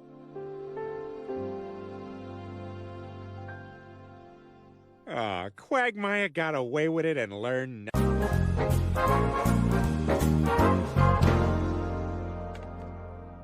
the Iowa double tape deck. The Waldorf and Statler of every thrift store. The selection here stinks. Yeah, and so do the customers. Jim Henson died of treatable pneumonia. Hey, Brian, remember Sisterhood of the Traveling Pants? They have the magic girl power jeans.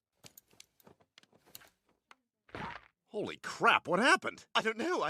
I think I turned into America Ferrera. I don't want this. Help! Someone help! Looking passable, Stewie. Looking damn passable. Oh, crap. People we know. You know the drill. We're donating, not buying. Just doing our part to give back to the community. I'm gonna go wait in the alley. Could you just ball them up and throw them out the window? Putting on strangers' hats is always a good idea.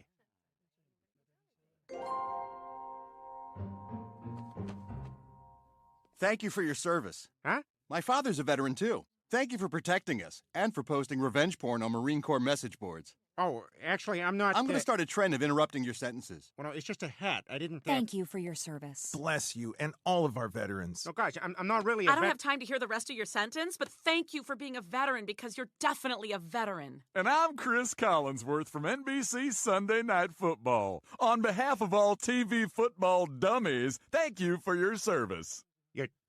You're welcome. Wow, feels real good to be a veteran. Even better than buying a bottle of Newman's Own. This makes me a good person. Hey, someone just bought a bottle of bland salad dressing. Now we can use all proceeds to do jihad stuff.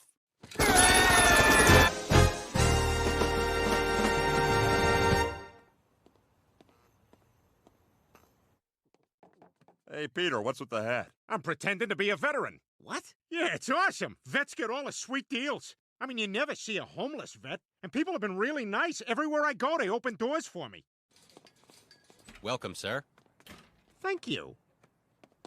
Hey, so when really fat people come, make sure we're opening both doors.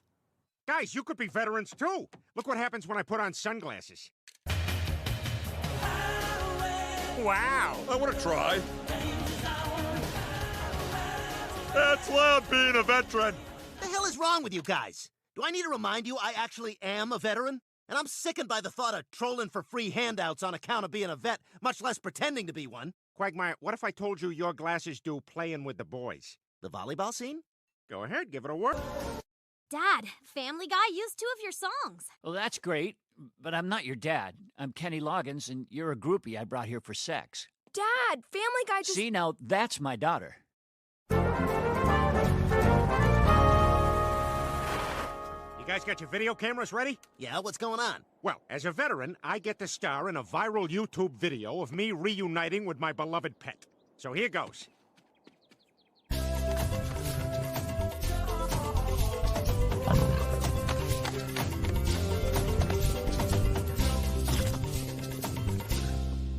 My pet is Christian the Lion. I'm doing 2 internet things at once. This is my heterosexual roommate, Ace, with whom I shared the lion 2 decades ago. You look great, Peter. I have a family now!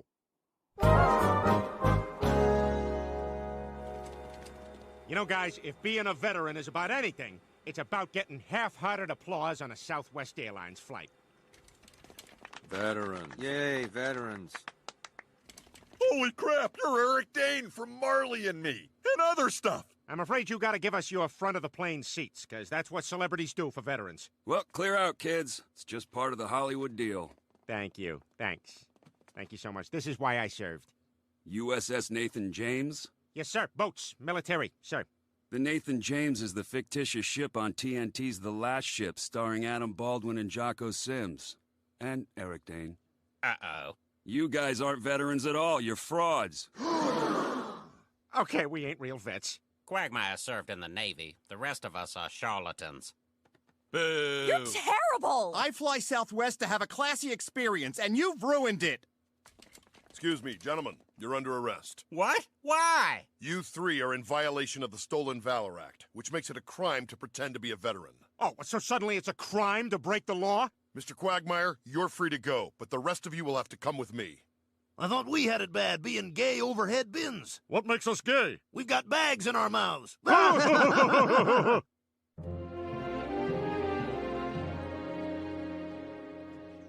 Hey, quick, put these on.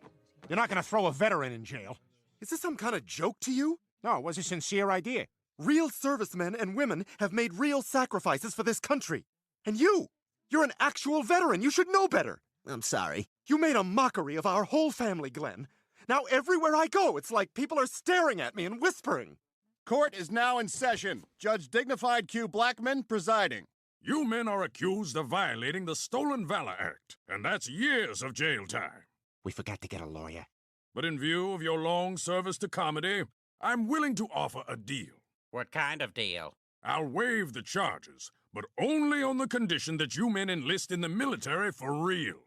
You 3 have to join the Marines. Oh my God, we could be killed! Please, no! All right, how about the Coast Guard? Yeah, that's fine. Something happened. Something just happened in court. Glenn, if you were half the man I used to be, you'd stand up and join them. Your Honor, I'd like to sign up too. Oh my God. I was checking my phone. What happened? Excuse me? That's right. I'm going with them. The 4 of us will join the Coast Guard together. All right. Report to the induction center tomorrow. Court is adjourned. Next case on the docket, the People versus Ted 2. Okay, come on, let's get out of here. Let's go, let's go.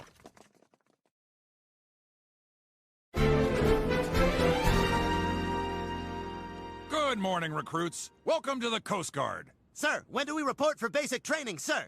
Hey, what's with the sir stuff? This is just the Coast Guard. Now, come on. Who here can pantomime driving a boat? We got any boat guys here? Whoa, look at that. You guys should be recruiting me. Now, can you bounce with the waves a little bit? Uh-oh, getting kind of choppy. Is this guy for real? This is idiotic. This is nothing like what the Navy was. Shh, Quagmire, I gotta focus on my boat here. The way people's talking makes me think we're going to be dealing with a lot of water. You guys seem to have what it takes. So raise your right hand as I recite the Coast Guard pledge. When you're here, you're family. Isn't that the slogan for... We had it first. Everybody's ship's out tomorrow. You'll find your assignments listed on this sheet. Ah, crap. Where in Iraq is Fort El Aoud Erd Ali? Peter, that's Fort Lauderdale. We're being shipped out to guard freaking spring break. Sweet! All right! Spring break on the land, not the water! No, it's not sweet. It's a joke. This whole thing is a joke. Compared to the Navy, the Coast Guard is totally unprofessional and incompetent. Like that ancient Roman intern. This is Marcus. Today's his first day. He's going to be crucifying you now. He might want to use his hammer. Sorry, I'm so bad at this. Relax, you're doing fine.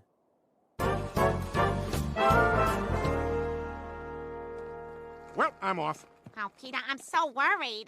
Where are they stationing you? I can't tell you. That is on a need-the-dough basis. Florida? Shh. Hey, you be safe. Wait, Dad, before you go, can you teach me to shave? Well, for starters, bud, that's supposed to be on your pubes. You got a secret inch hiding under there. This is what I'm gonna be missing. Well, that's an unrelated car honking, but I'm gonna go now.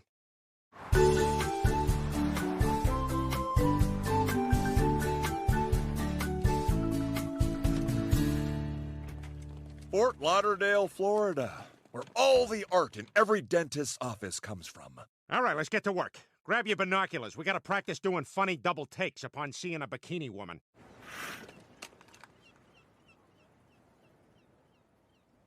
Sir, should I say ooga, sir? Affirmative. And Joe, I order you to just let the binoculars fall right out of your hands, but you don't even notice because of how foxy the woman is. All right, yeah, I can see that we got the right skill set for this assignment. Okay, guys, knock it off. But Quagmire, there's spring break boobs everywhere. Come on, guys, I mean it. This is important. I want you to start acting like it. Wow, he's serious. He's very serious. We're in the motel now. Guys, we have to complete a 160-point inspection of this coastal patrol cutter. I'll call them out. Item 1, hydraulic grapple winch. Guys? We're over here painting clever names on boats.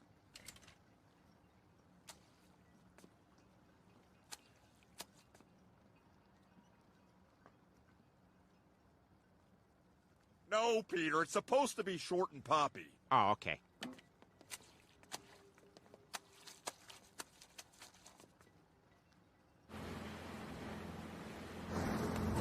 Okay, guys, while I scan for disabled watercraft, I need a status report on that hydraulic grapple winch. Guys? We're busy. We're hanging out with Aquaman. I told you, I'm not Aquaman. I am the Submariner. What's your deal? I'm just like Aquaman, but I can't get fish to do things. That's the big thing. I mean, isn't that all Aquaman does? No, he can also breathe underwater, and he's strong, like me. Isn't everyone strong underwater? No, not like me. I can punch a big octopus a really long way. Hey, guys! Hey, Aquaman! Yeah! Hey, make a fish do something. Oh, shucks, guys, I don't know. I guess I could do something like this.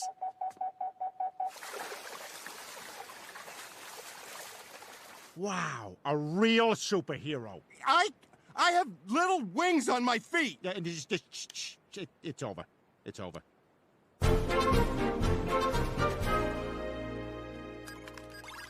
Hey, can you guys keep it down for a bit? I gotta have a FaceTime conversation with my wife where we talk at the same time and then stop and then start again, then laugh. Hi, honey. hon. No, You go ahead. Go Go ahead. ahead. You first. Hi, Pop! Oh, God, Stewie, you've gotten so big. No, I'm just in the foreground.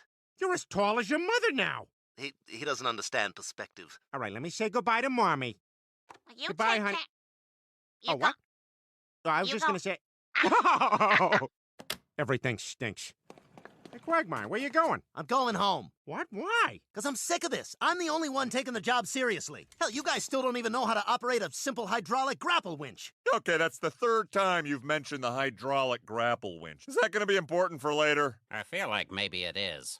Quagmire, you can't just go home. We're stationed here. I wasn't sentenced, but I came anyway because I thought I could try and teach my friends what it means to serve their country, the way I did. But you're hopeless, so I'm done. And I'm still the voice of Chris Collinsworth, and I'm done too. Up, closet. Now I got it. Oh, I disappointed the stupidest guy in football. I gotta go take a sad pee. Me too. We should probably all go urinate together outdoors as a group of guys while wearing backwards baseball caps per Fort Lauderdale municipal law. The Florida ways are the best ways. Are we ready to attack? We are, and many people will die. What the hell's that?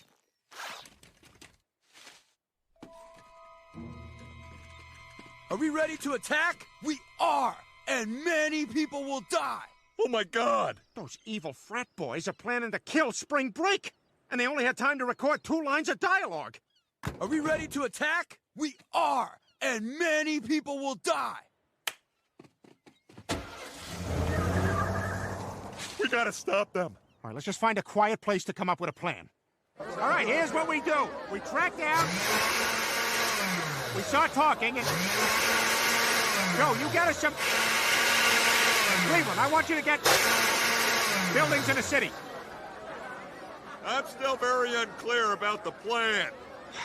3 more banana daiquiris. We track down the...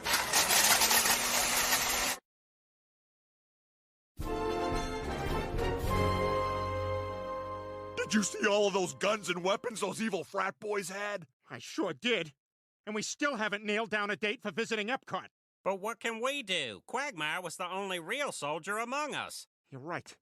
Compared to him, we're about as useless as one of those automatic bathroom sinks.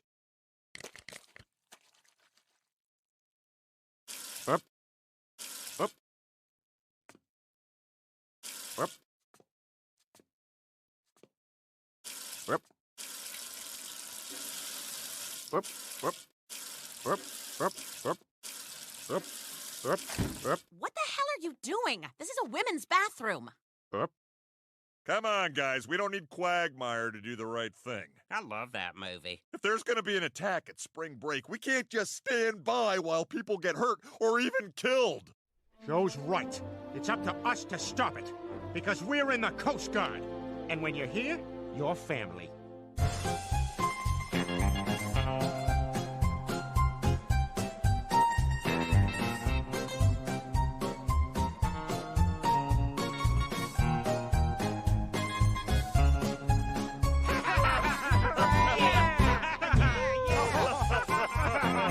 That food was all very salty.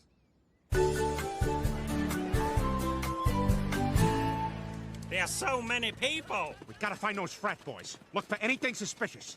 The Coors Party Ball is a dirty bomb! No, Peter, it's not. It's just the coolest, freshest way to keep your party rolling is what it is.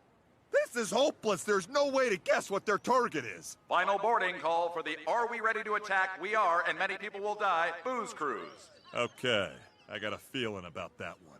Let's go! No, guys, we'll never make it on foot. We gotta steal that kid's jet ski. Peter, the boat's right there. We'll totally make it. It's the only way, guys! Peter, we're now literally standing on the boat. That's how close the boat is. Made it! You wanted to ride the jet ski? I wanted to ride the jet ski. How much you reckon a boat like this costs? All right, everybody freeze! This is the U.S. Coast Guard. And when you're here, you're family.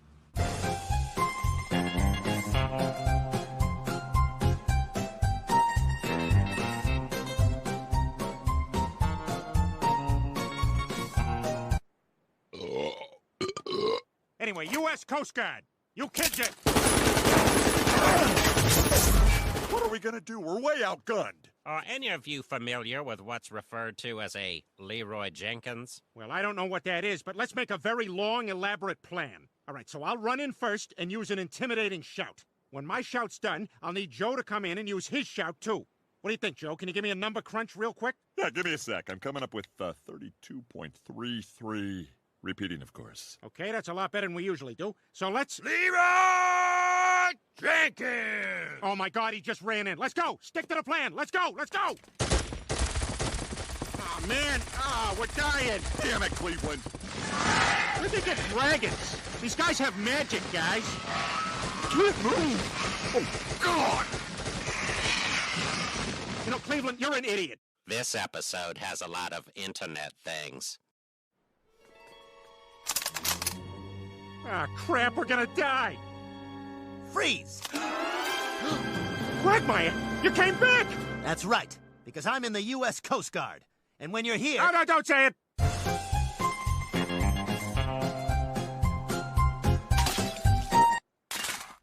I'm glad you came back, buddy. You really saved the day. Hey, where'd you get the machine gun? From the Coastal Patrol cutter.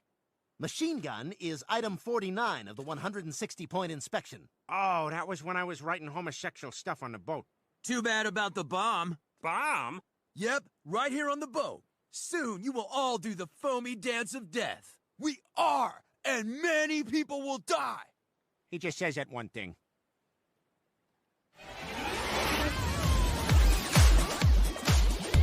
A bomb is hidden in the foam! Where is it? Have you found it? No, I was thinking next Thursday for Epcot, but no bomb! You're wasting your time. The bomb will activate the moment the floor stops vibrating. Did you hear that? Twerk! Twerk like you're Miley Cyrus trying to prove something to your dad!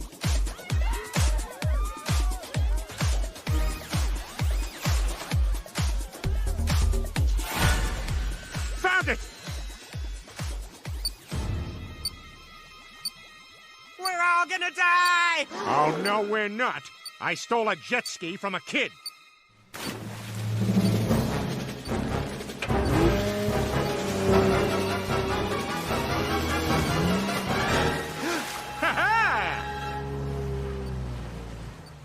Oh, I forgot they do that. Hydraulic grapple winch. Oh, yeah! From earlier!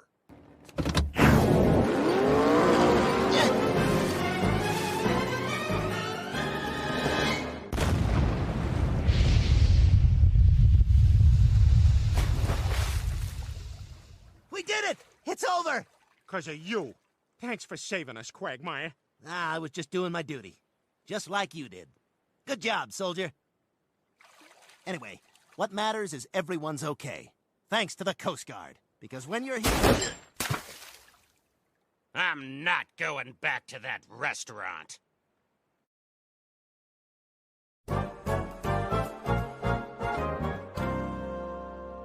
I'm so happy you're back home where you belong, Peter. It's just not the same here without you. Thanks, Lois. And I thought about you not at all. Well, I'm so proud of my Coast Guard husband. And I'm proud of my Coast Guard dad. And I'm bisexual, like all members of the...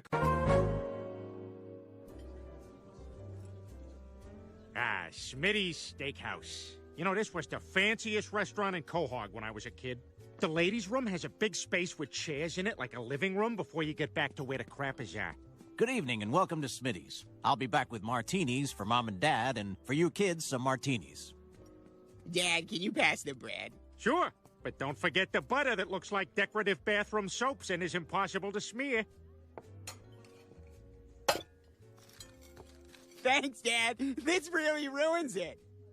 What will you be having, sir? Yes, I'll have what I had last time, pheasant on the glass. Don't you mean pheasant under glass? Nope. Yeah, now turn around and lay an egg on the glass. Ah, yeah. I defy you to tell me exactly what's wrong with this.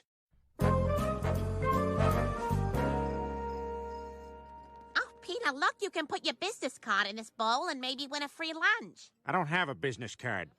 And I think you knew that. I hope you enjoyed your meal, sir. May I offer you a toothpick? Oh, I don't know. We've already spent a lot of money in here tonight. No, sir. It's free. Oh. Peter, that's not how you use a toothpick. You pick your teeth with it. I cannot believe I have to explain this to you. There are gaps in my knowledge. This is hardly news. Wow, this is awesome. This is like I'm having a whole second meal. Man, this just feels right. That's it. From here on out, I am about all things toothpick. I'm gonna go everywhere with it, always be chewing on it, and start all my sentences with, all right, here's what you're gonna do. Excuse me, we're from out of town. Where do people go to listen to live music around here? I'll handle this. All right, here's what you're gonna do. Skip the live music. Get yourself a room over at the Wickford Marina. Take her out on a balcony, point to any boat in the harbor, and tell her it's yours. Now, you got rubbers? Now that I'm a toothpick guy, I call them rubbers. Or you could just pull the hose out of the bucket and let it spray free. I've had a vasectomy. Chris, now that I'm a toothpick guy, it's my job to sit on a BMX bike outside the rec center and ask every kid if they're the new kid. Hey, you the new kid? Why? Never mind why. Got any cool toys? I got an Xbox. How about you? I got a Barbie with a wiener on it. Took a thumb from a G.I. Joe, put it on with super glue. Looks pretty real. Real enough anyways. Does a job. Does what job? You get it. My family moves around a lot because I do stuff like this. Okay. I gotta go now. You sure you don't want to come over and pull on my cat's nipples? We can do anything because my mom has 2 jobs. All right, I'm off to the fish market. What? Why? Well, the most intimidating people are toothpick guys who work at seafood counters and make people uncomfortable for not knowing about fish. What's good here? It's all good. What's the freshest? It's all fresh. How about the halibut? Is it gamey? Gamey? I mean, is it fishy? It's all fish. Is there a special way to prepare it? I'd cook it up. Well, what's the best fish here? What's your favorite fish? I don't eat fish. I only like spaghetti.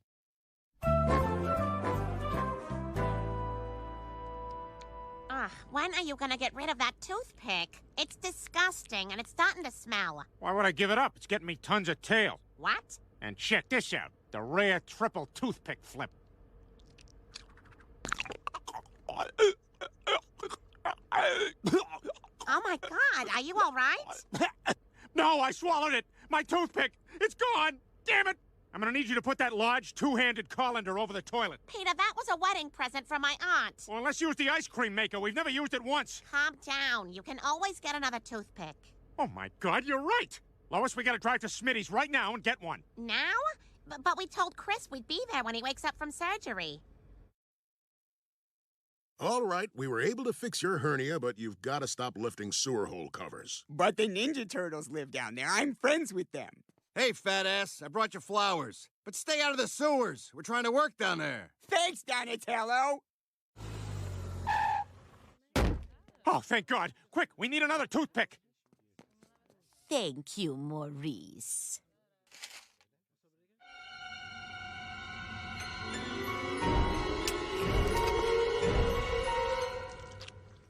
Just get your toothpick and let's get out of here.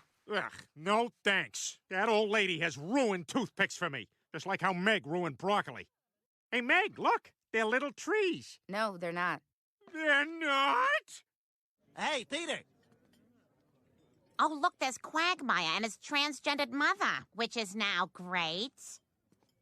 Hey, Quagmire. Hey, Ida. I didn't know you liked Smitty's. Oh, yeah, I've been coming here for ages. They even named a sandwich after me. It's an inside-out hot dog slathered in ketchup. Please join us. Oh, we wouldn't want to interrupt your brave dinner. Nonsense. We're happy to have you. All right, but we already ate dinner, so maybe just an iceberg wedge, a steak, and some sides. And then I said something random that suggested a whole crazy story. Oh, God, that's hilarious, Lois. I could listen to you talk all night. Yeah, but we gotta get going. Carter's our babysitter, and if he's with the kids too long, they start saying racisms. Oh, I wish the fun didn't have to end. I always enjoy spending time with you two. Why don't you come over tomorrow? We'll fire up the grill and have the gang over for a cookout. Well, that sounds wonderful. Well, great. We'll be there. Hey, before you two leave, let's take a photo. Yeah, selfie. I just learned that word. Perfect. Well, good night, you guys. See you tomorrow. Hashtags. You're not doing that right. Boy, that Lois is really something, isn't she? Yeah. Peter's a lucky guy. Glenn, do you have feelings for her? What? No. A mother always knows. You like to play the field, but deep down, you really wish you had a woman like Lois, don't you? No, I don't want a woman like Lois. I want Lois. She's perfect. I've loved her for years. She's warm and kind and beautiful. I've never been so in love with anyone. Glenn, that's very sweet, but you're talking about your best friend's wife. I know, it's wrong. And Peter's a good friend. Not like Cleveland. Hey, I got 2 of these phone books. Didn't know if you wanted one. Hey, how long have we known each other? Long time. And yet we've never discussed mothers' maiden names, the names of old pets, high school mascots, favorite teachers. Heck, I don't even know the last 4 digits of your social. Cleveland, do you need to borrow some money? I do. They're gonna kill Dinah. Really? No, I just want to buy a man's fur coat. Get out of here. Hey, Peter. I had an extra phone book, and I'm not buying you that coat.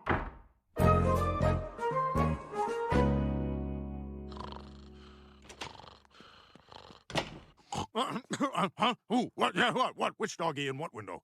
So, how'd everything go? Hard to tell. I was coughing the whole time. By the way, I couldn't figure out how to use your oven, so I destroyed it in a blind rage. Well, good night. Oh, after that steak, I gotta go lay down on the toilet. Looks like I got a couple of messages. Dad? Dad? Grandpa's going nuts on the oven. Can you come home quick? Who the hell is that? There's one from Quagmire. Must have pocket dialed me again. I want Lois. She's perfect. I've loved her for years. She's warm and kind and beautiful. I've never been so in love with anyone. Oh my God! Quagmire's in love with my wife? Hello? Peter, I'm having troubles on the toilet. Bring the ice cream maker.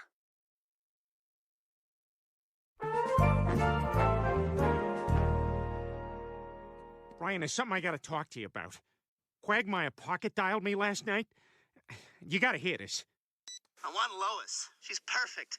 I've loved her for years. Oh my God! He's in love with Lois? Yeah, and if you keep listening, you can hear a Puerto Rican busboy get fired in the background. It's pretty funny. He cries. But can you believe Quagmire? Well, I guess it's not that shocking. I mean, he has said 100 times that he wants to bang Lois. No, that's just Quagmire being a horn dog. This is love.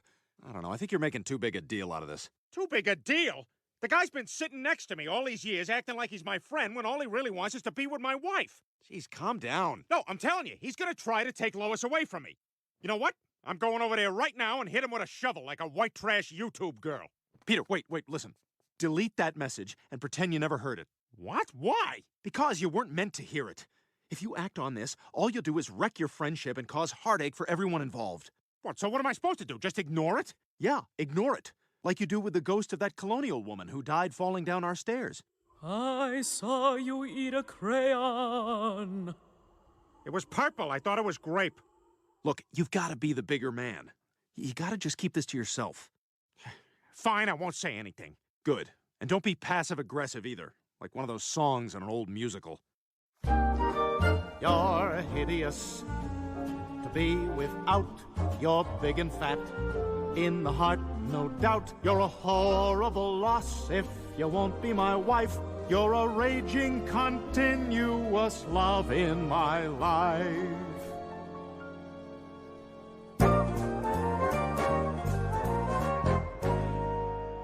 Pretty good turnout for this thing. Oh yeah, Mort and Neil Goldman. It's like Coachella. Yes, that son of a bitch. He's got some nerve showing up here. Peter, remember what we talked about. Look at them clouds up there. Yeah, that one looked like Nathan. That one looked like Sean. And there go Wanye over there. How blessed are we to have all them boys to men just floating around in the sky. Glenn, Ida, you made it. Hey, Lois, I brought the hamburger buns like you wanted. I wasn't sure what people like, so I got some with seeds on them and some without. What does he mean by that? Seeds? Like semen? Is that what he means? Semen on her buns? Am I the only one hearing this? Get the hell away from my wife, you scumbag! Peter, what are you talking about? I'll tell you what I'm talking about. I'm talking about this! Idea for a movie. Fop Cop. It's a cop who's like a fancy guy. Nobody heard that. None of you take that. What I meant to play was this. I want Lois. She's perfect. I've loved her for years. Fop Cop. That could work. Glenn, is this true? Wait a minute, how the hell did you get that recording, Peter? You pocket dialed me, you bastard! Peter, that was a private conversation. That doesn't change the fact that you want to steal my wife. Hey, get your hands off me. Oh my God, no! Kill him, Dad! Murder him! That's it. End of cookout. Get out of my house and don't ever speak to me again. Wow, that turned ugly fast. Just like my trip to Tampa Bay. Hey, city boy, what's with the arm pants? I want Lois. She's perfect. I've loved her for years. Oh, you still listening to that thing? It's like I can't even process why he'd feel this way. Maybe play it one more time. Can't believe this. I thought Quagmire was my friend. Peter, it's not that surprising. He's always had a potent sex drive. Remember his grandmother's funeral? Yeah, get it in there. Oh, I wish this was about sex.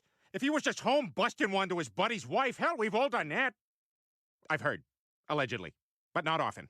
And never to Donna. Except when she wore those shiny gold shorts to parent-teacher night. Oh, yeah, that was hilarious. Yeah, it was so tacky. But if Quagmire actually has feelings for you, I'm afraid he might take you away from me. Peter, nobody's taking me anywhere. I love you. I love you too, Lois. Hey, you ever heard any of the other wives saying they're attracted to me? No, not that I recall, no. Look, now that this is settled, maybe you and Glenn can put this behind you. No way! How am I supposed to be friends with someone who's in love with my wife? Quagmire is dead to me and needs to be dealt with in an appropriate manner. Shame. Shame. Shame. Shame. Shame, shame, shame! Shame on you!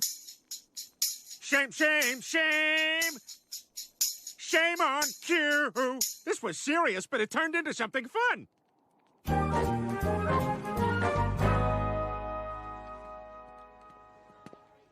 Glenn, is that you? Oh, yeah, I was just buying a grocery store cane. See you, Lois. Glenn, wait. Look, if you and Peter aren't gonna talk this out, you and I should. What's there to talk about? Everyone knows I'm in love with my best friend's wife. It's pathetic and humiliating. Glenn. I can't trust myself around you. It's probably best if I just never see you again. Well, you can't just avoid me forever. We live on the same street. Well then, I know what I have to do. Goodbye, Lois.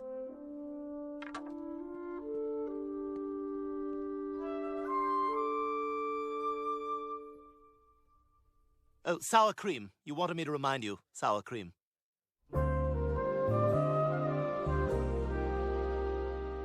Mr. Quagmire, which box do these beads go in? Let me smell them. They go in the big box. Quagmire, I can't believe you're moving. Look, give it time. This whole thing will blow over. Oh, it's too awkward. It's best for everyone if I just leave. That's too bad. We never got to do that Joe Quagmire lunch. Well, that'll do it. Peter, Quagmire's serious about this. You gotta do something. You're right. Quagmire, wait! You almost left without this!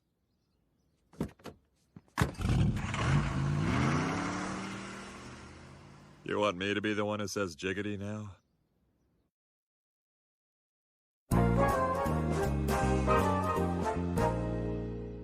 We now return to Dateline. Our story tonight.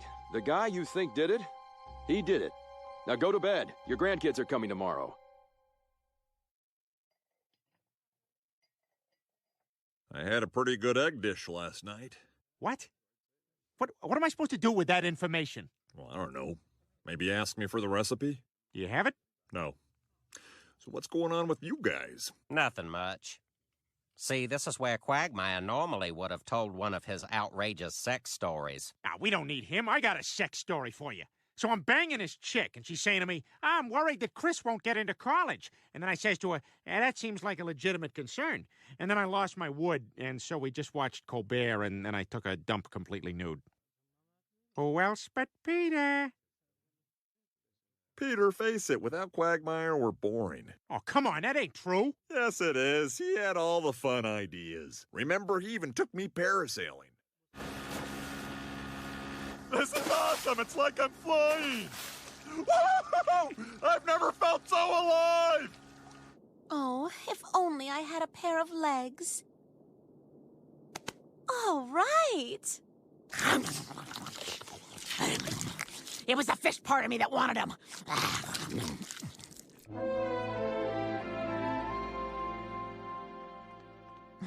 Look, Peter, I'm sorry Quagmire moved away, but you can't just sit around the house and drink all day.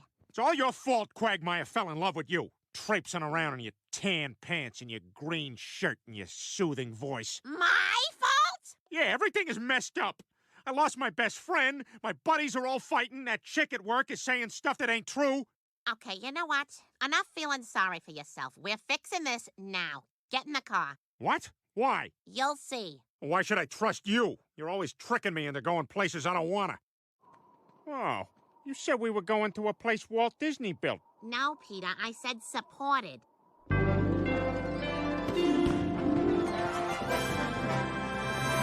By the way, don't go on the train ride.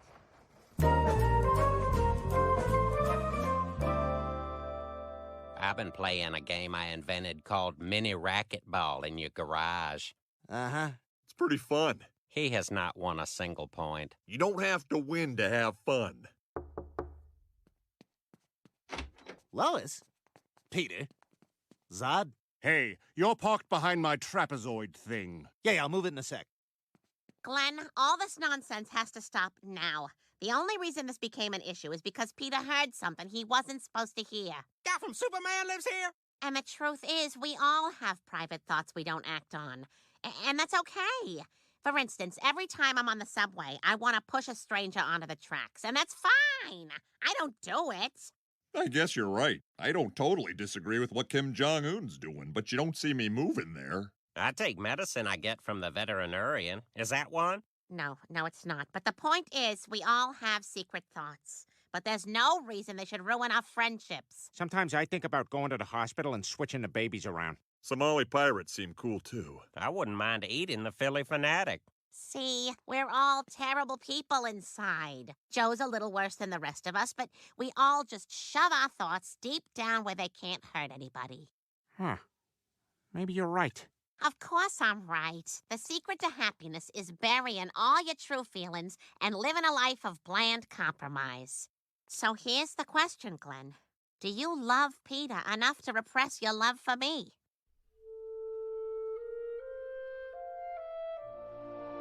Peter, if you're willing to forget all about this, I'm more than happy to continue hiding my true feelings. I do miss us hanging out together. Sorry I kind of went a little crazy. Ah, that's all right. And I'm sorry I will always love your wife.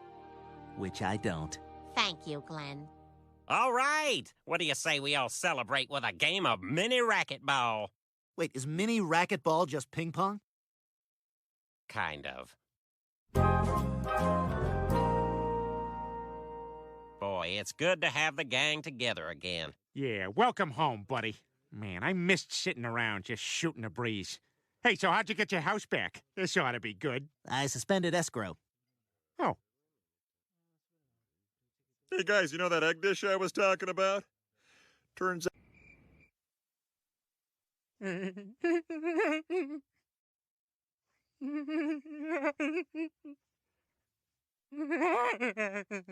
Peter, what the hell are you doing? I can't sleep, Lois. I'm too excited for my birthday tomorrow. Peter, would you get in the damn bed? I'm gonna have the best birthday party ever. I gave out all my invitations yesterday. Hey, Chris, I was wondering if you'd like to come to my party tomorrow. Thanks, Dad. I'd love to. Yeah? Oh, no. M-E-G.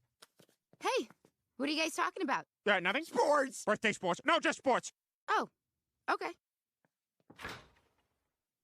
Meg, you're not invited to my party.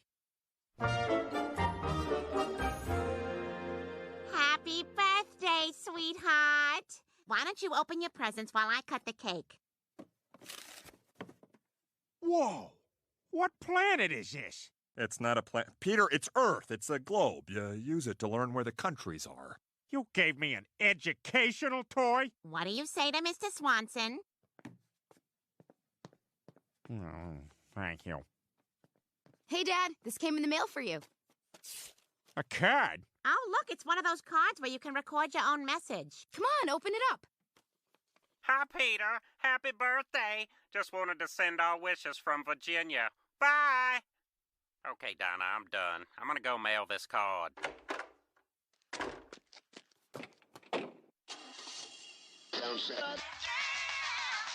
Bop doop dop bop boom bop dippy dop bop boom bop dippy dop bop boom bop. Oh yeah, doom bop dippy dop bop boom bop.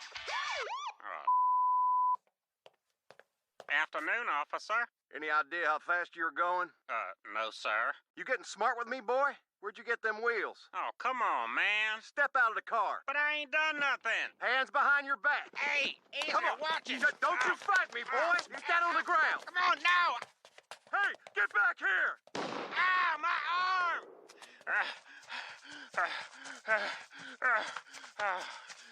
this looks like a safe place to rest. I think you went this way. Peter, close the card. Yeah, I'm sure he's fine. Here, Peter, why don't you open my gift? Oh, Zales. Yeah, it's just a box, Peter. Tickets to Foxy Boxing? Yes, this cool thing where girls in bikinis box each other. We're all going Saturday night.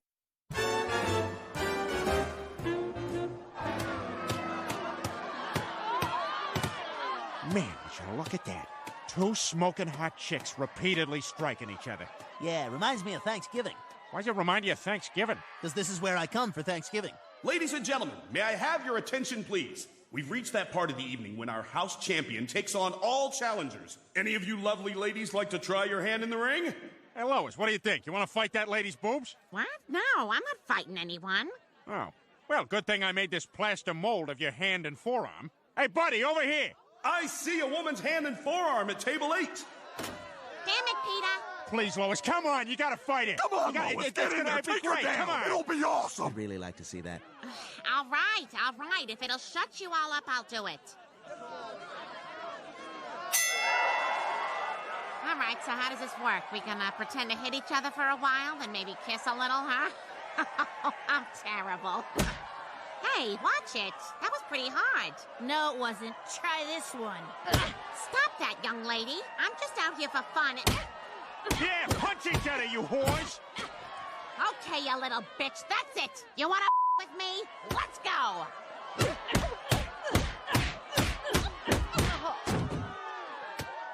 No matter what you do for the rest of your life, you'll always be garbage.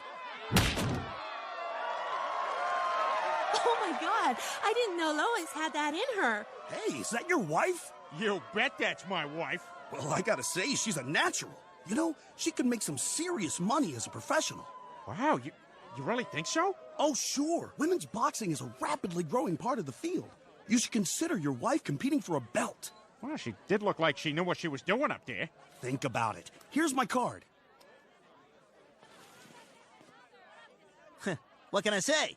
I really like watching her box. That means 2 things.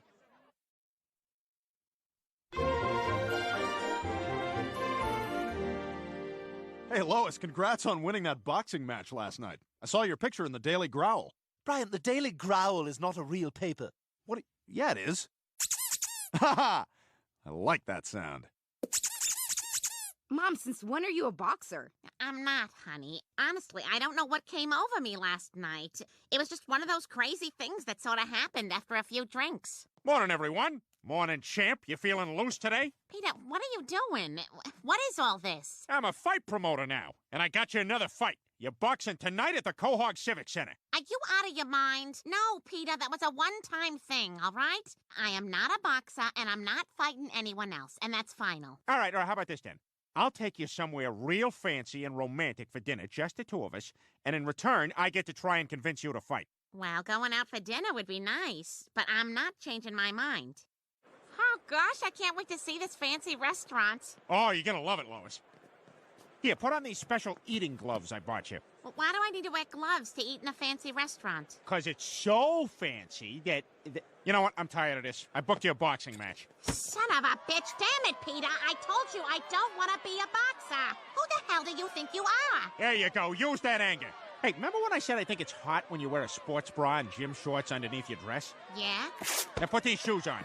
Stop it, you jackass. I told you I'm not fighting. I'm sorry. There's been a terrible mistake. My idiot husband here booked this match without my knowledge. She's from the Ukraine, Lois. She doesn't speak English.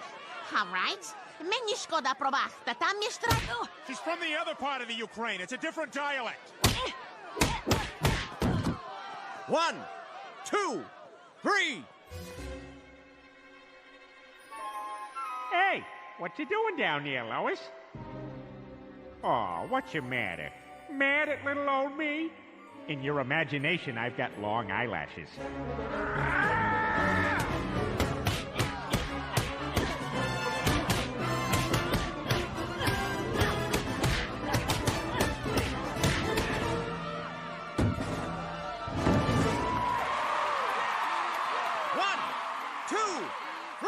Did you know where the Ukraine was because of my glove? No, I saw it in a book. You knew, 'cause of my globe, you dick. 8, 9, 10! We have a winner! Well, what do you think of that, Lois? You still mad at me now? Peter, I feel great. I've never felt so in control. Oh, I know the feeling. It's how I feel when I burp really loud in an underground parking structure to assert my dominance. Says the king. All right, kids, I'm off to train at the gym. Jeez, Lois, you're really taking this seriously, huh? Well, yeah, Brian, why wouldn't I? I don't know, you've just never really been the aggressive type. I mean, you're usually so measured and collected. I know, Brian, but when I stepped into that ring, I don't know, something happened to me. It's like I tapped into this primal wellspring of pent-up anger that just needed to be released. Really? What do you have to be angry about? Where are my flapjacks? Huh? You will recall last night, ere I drifted off into slumber, with a nudie magazine betwixt my legs, I spake thusly, Lois, tomorrow morning I want flapjacks. It was a simple message, yet it has gone unheeded. All right, Peter, give me a minute. For every 5 seconds I do not have flapjacks, I shall break one window. Uh-huh. Look, Lois, it just seems to me that this isn't necessarily the healthiest thing for a woman your age to be doing. Brian, I'm 42, I'm in the prime of my life, and this is what I want right now. You're sure about that? Meg, go make your father some flapjacks. Okay, Mom. This is crazy. Is nobody really making me flapjacks yet? At this point, you guys are being as irresponsible as I am.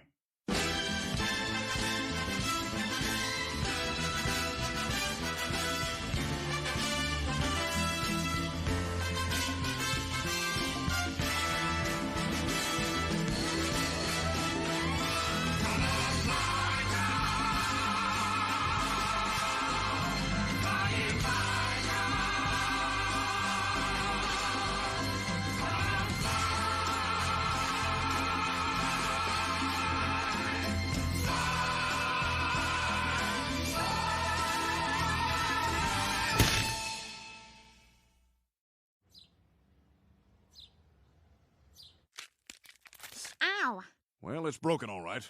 Oh, you gotta fix it, Doc. There's a big fight coming up. She's gotta defend her title. Look, Peter, I don't think there's gonna be any fight. What are you talking about? Look at me. I got a broken nose. I think this is a sign that maybe it's time to hang up the gloves. What are you, out of your mind? Wow, don't you give me that attitude, Peter. Look, Lois, we're making a lot of cash with this boxing thing. And I need money for bourbon and anime. Well, I just can't understand any of this. Everybody in Japan is either a 10-year-old girl or a monster. I don't care about the money, Peter. I don't care about boxing. The only reason I did this in the first place was because of you. What do you mean? Peter, sometimes you're so insensitive and you make me so angry, I just want to clock you in the jaw.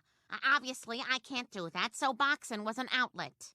Wait, you mean the reason you fight so good is... Yeah, because I'm making believe I'm fighting you. Wow. Am I that much of a bastard? Sometimes, yes. Jeez, Lois. I'm sorry. I don't mean to be. I just... Look, if you don't want to fight anymore, you don't have to. Well, good. And the truth is, I suppose I kind of got most of it out of my system anyway. Oh, I love you, Lois. I love you too, Peter. Is it cool if I tell your insurance that I gave you heart surgery?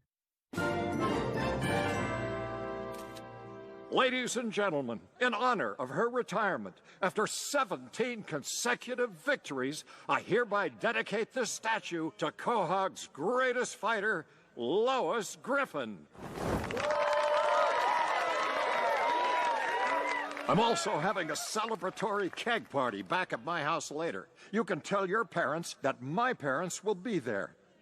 But they won't be. And now a few words from Lois Griffin herself.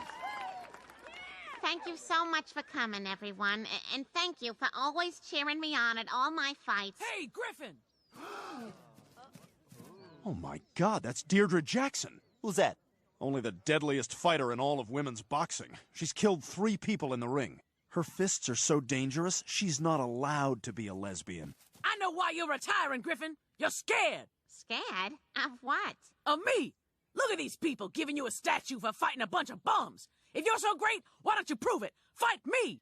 Look, I don't need to prove anything. I'm retired, and that's the way it's gonna stay. Oh, yeah? Hey, man, you want a real woman? Why don't you bring your pretty little self over to my apartment tonight, and I'll show you a real woman. No, I'm ashamed. Hey, that's my husband you're talking to. Yeah? Well, what are you gonna do about it? You gonna fight me? Look, I already said... Get down on your hands and knees, fatty! Yeah, yes, sir. Look at me, Griffin. I'm milking me a cow. Moo for me. Moo. Louder. Moo. Louder. Moo. Louder. Moo. All right, that's it. You want to fight? You got one. Now you get your hands off my man before I break him off. It's my parents. The party's off, everybody. Get the out of here.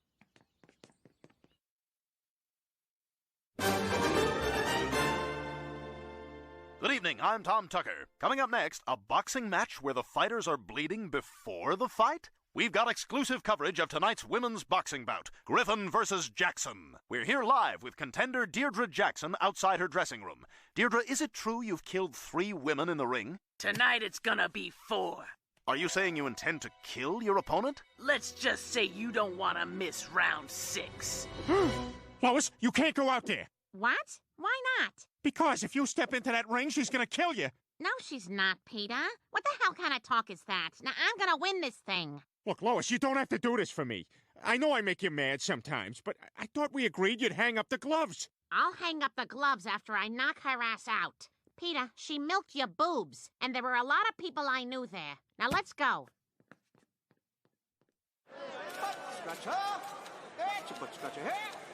Now, since this is a televised boxing match, I'm going to be joined by a horribly disfigured former fighter providing barely intelligible commentary throughout.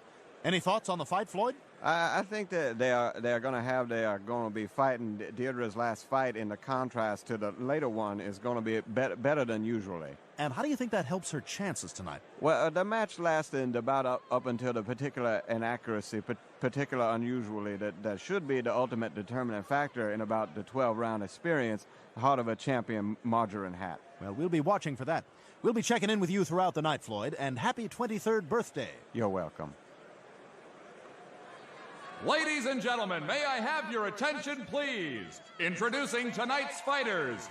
In this corner, weighing in at 134 pounds, the top-ranked boxer in all of Rhode Island, Deirdre Action Jackson.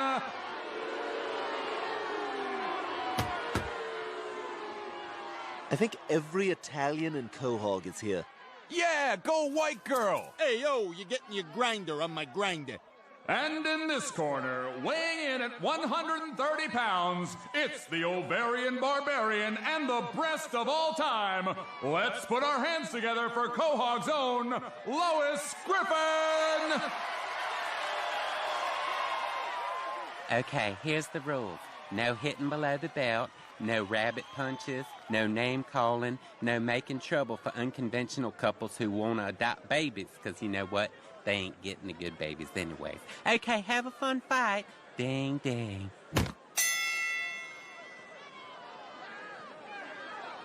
You think you're tough? Well, let's see what you got.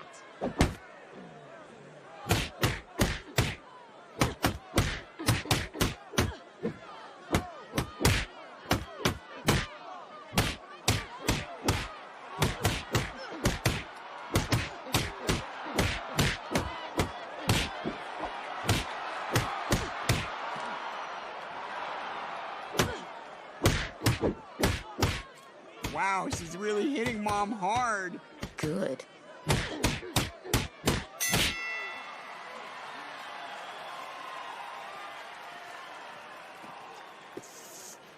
How you feeling, Lois? She's too strong, Joe. I don't stand a chance out there. All right, Lois, you listen to me and you listen good. I held your hand during childbirth. I watched you raise 3 kids on a shoestring budget. You never gave up then, and you're not giving up now. Because you're the toughest woman I've ever met. And if there was a Hall of Fame for hearts, yours would be the biggest one in a whole damn building. Peter, you're in the wrong corner. Ah. All right, Lois, you listen to me and you listen good. Damn it!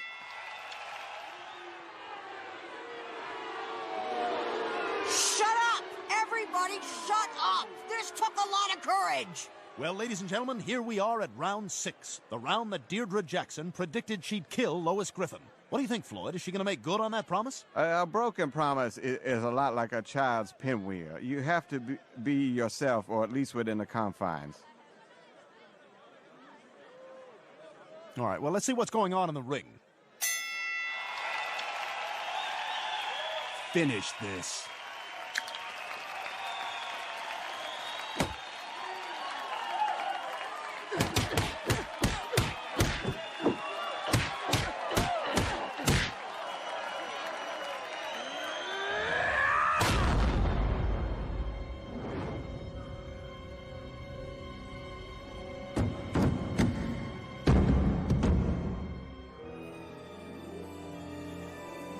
One, two. Lois, stay down. Don't get up. You've got nothing to prove. 5, 6. You get up, you die. I've had enough of you!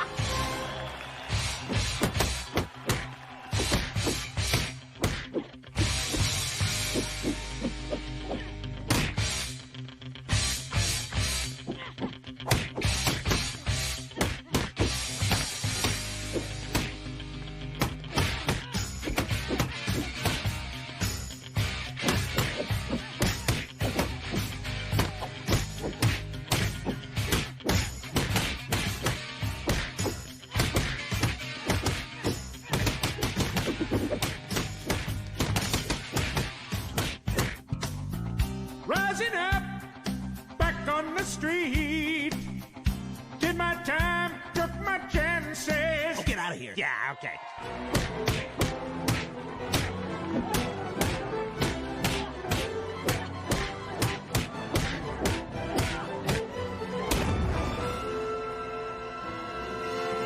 You're going down, Griffin.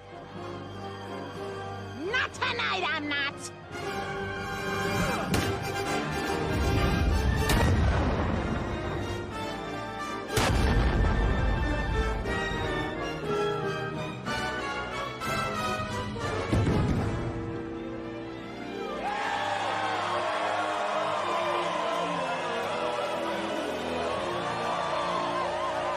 Lois, you did it! I love you so much! And the winner is Lois Griffin!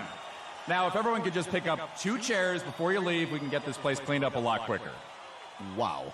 Well, what do you think, Floyd? How did Lois Griffin do what no other challenger could do and knock out Deirdre Jackson? I have a strong headache when I go to sleep and wake up. And how do you think that's going to affect Jackson's next fight? My Puerto Rican wife got fat.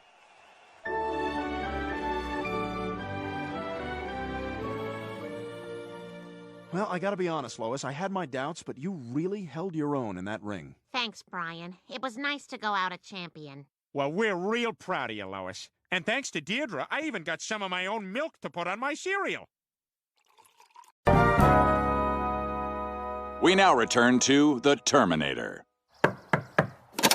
I've been sent here from the future. I have to have sex with your housekeeper to save humanity. What? Bring me your housekeeper. I have to have sex with her now. I'm the Terminator. I don't have a housekeeper, and I think you're just present-day Arnold Schwarzenegger. No, I am a machine. Every second I'm not having sex with a housekeeper, robots are killing people in the future. Okay, I finished for the day. You lied to me. You do have a housekeeper. Let's go make a large-faced boy. Whoa, cop.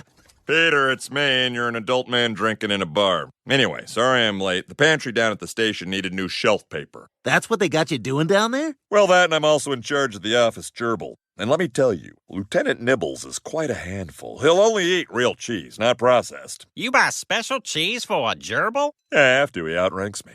Jeez, Joe, what the hell happened? You used to be this badass cop out there on the street, busting heads and keeping us safe. Well, it may not sound exciting, but I play an important role. I go through all the body cam footage and take out all the parts where the cops go pee-pee. So you're just erasing cop wieners all day? Not erasing, sort of cutting them together into a funny montage we show on birthdays. Speaking of which, Flanagan's got the big 4-0 coming up. Gotta go.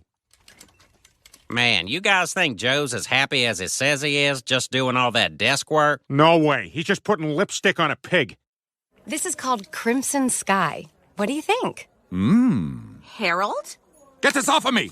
What are you doing in the women's department? Waiting for you? Well, I'm ready. Let's go. Who are you?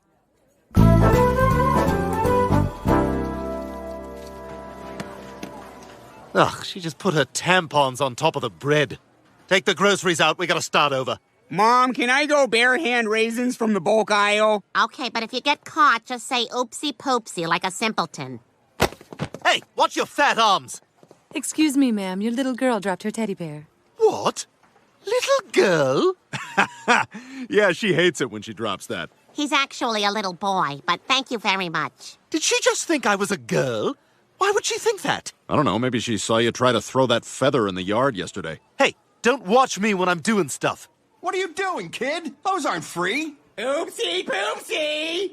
Aw, God bless you. Help yourself.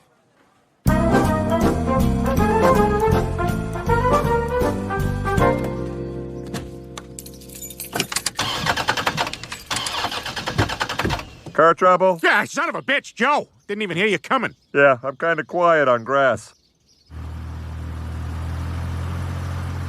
Thanks for giving me a ride, Joe. Hey, since we're in a cop car, let's talk about our hunches and how something doesn't add up. All right. I have a hunch Medea's not really a girl. Yeah, something doesn't add up about that. All units, reports of a drug deal in progress at 5th and Maple. Shots fired. Suspect possibly armed. Well, shots fired, so definitely armed. Duh. Dispatch much? Sorry, guys. 5th and Maple? That's right near here. We gotta go. No can do. I gotta go to the station and tidy up the bulletin board. No one's biting on those guitar lessons. What are you talking about? There's a drug deal going down. Peter, there's a lot you don't understand about police work. What's to understand? I watch TV.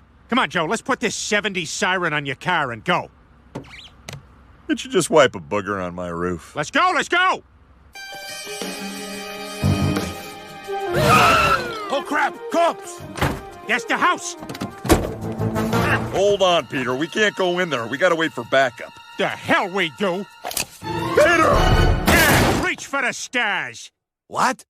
I think he's telling us to follow our dreams. Where are the drugs? What are you doing? You are violating all kinds of procedures. There's no drugs here, pig. Aha! No drugs, huh? Well, what do you call this? And I bet there's more where that came from. They're trying to flush their stash. Nice try, scumbag, but I got your squishy drugs right here. Uh-oh. Peter, hand me my gun and get out of here. I could get fired for this. And I can't go back to my job as a magician's assistant. And now, to pull the two sides apart. And wiggle your toes! I said, wiggle your toes!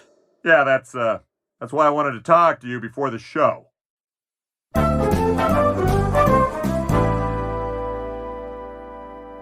What's up, dudes? Stewie, what the hell is all this?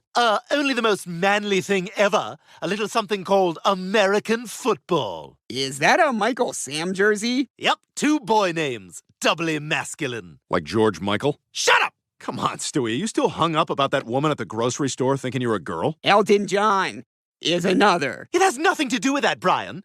I just thought it'd be good to take up a sport. You know, like boys do. You don't have to play football to prove you're a boy. Barney Frank is yet another one. Chris, please. Actually, you know what? Ricky Martin. There's a bunch of these. Anyway, they're not going to let you play football, Stewie. You're too little. Oh, don't worry. I'm going to be bad news for the other team. And nobody likes bad news. Except for Larry, the self-loathing idiot. Larry, I'm afraid you only have 3 months to live.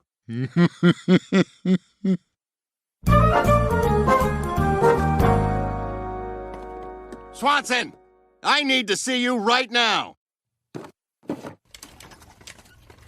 Captain? Lieutenant?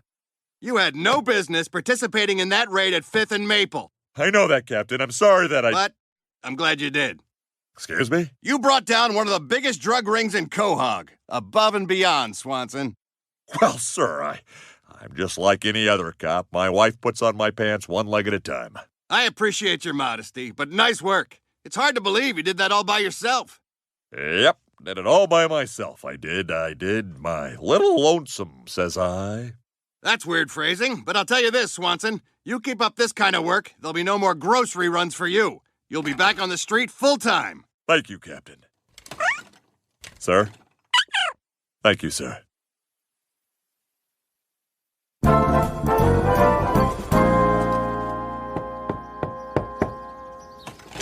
Hey, Peter. You know, I was just thinking about how much fun we had the other day and wondered if you'd want to join me for another ride-along. Well, yeah, but I thought you said I couldn't do that because you get in trouble. That'll be our little secret.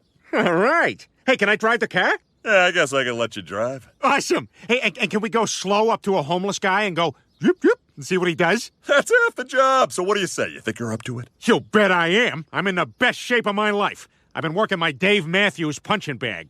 Thank you very much for using me today. This isn't annoying enough. I need my David Lee Roth bag.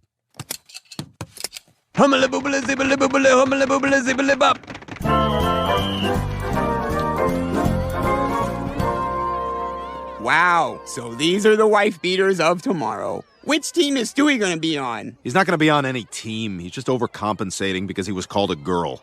But once he sees how big the other kids are, he'll back out. Ooh, my shoes have 12 little heels. They're cleats. Okay, kids, let's start practice. Yeah, football, boy stuff, hitting the shower, getting embarrassed, going home to shower. Okay, Stewie, enough is enough. All right, let's get you out of here. Yeah, you probably should get him out of there because he's just a little shrimp. Okay, thank you. I mean, look at him. My Tyler would kill him out there. Okay, well, believe me, there's more to him than you'd think. Come on, Stewie. You know, ballet is great exercise. Maybe you should put short stack in a tutu. No, you know what, Stewie? Get the hell out on that field. And if you see that Tyler, take his knee out. All right, let's do it. Football game. Then, reminder, showering at home. Okay, I guess we'll see who's got the toughest kid here. Yeah, I guess we will. Hey! Oopsie poopsie! Aw. No sleep till Brooklyn!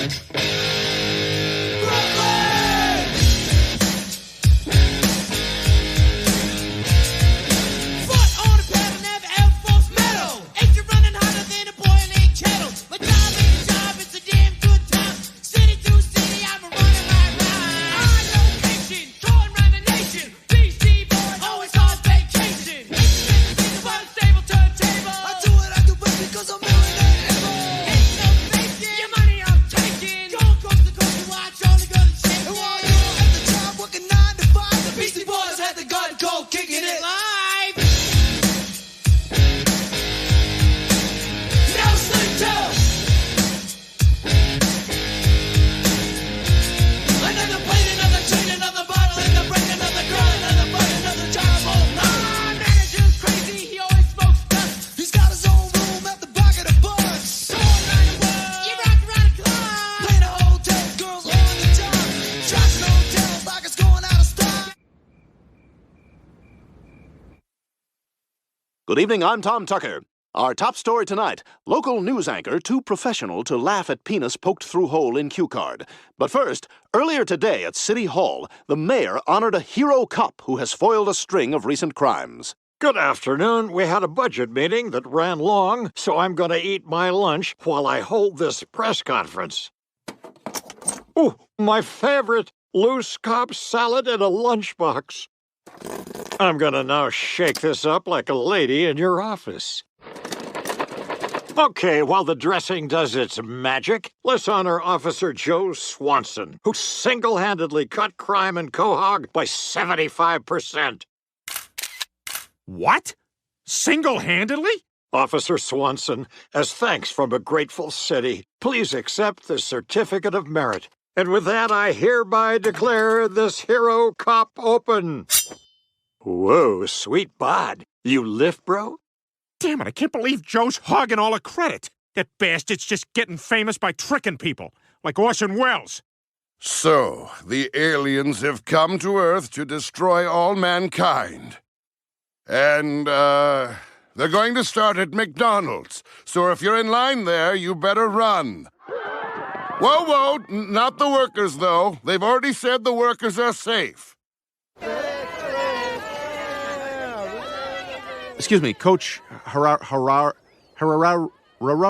It's Herrera. Okay, well, that's a lot of R's. But listen, I noticed you're not starting Stewie. Oh, I can't put him in. I mean, he can come out for limp handshakes at the end of the game, but I can't play him. He's too little. Little? Oh, like that car you drive over there? Let's see if it looks bigger when I throw a Sprite at it. Well, it's not my car, but I don't care. I'm just a volunteer. All right, Griffin, get in there. Come on, Stewie, give your dog something to post on Facebook. Something to post on Facebook. Let's go. All right, and nobody's blocking. Oh, my God, Stewie! Are you okay? Back off. He may have a concussion. A concussion? You do me an honor, Lieutenant, but my dance card is full.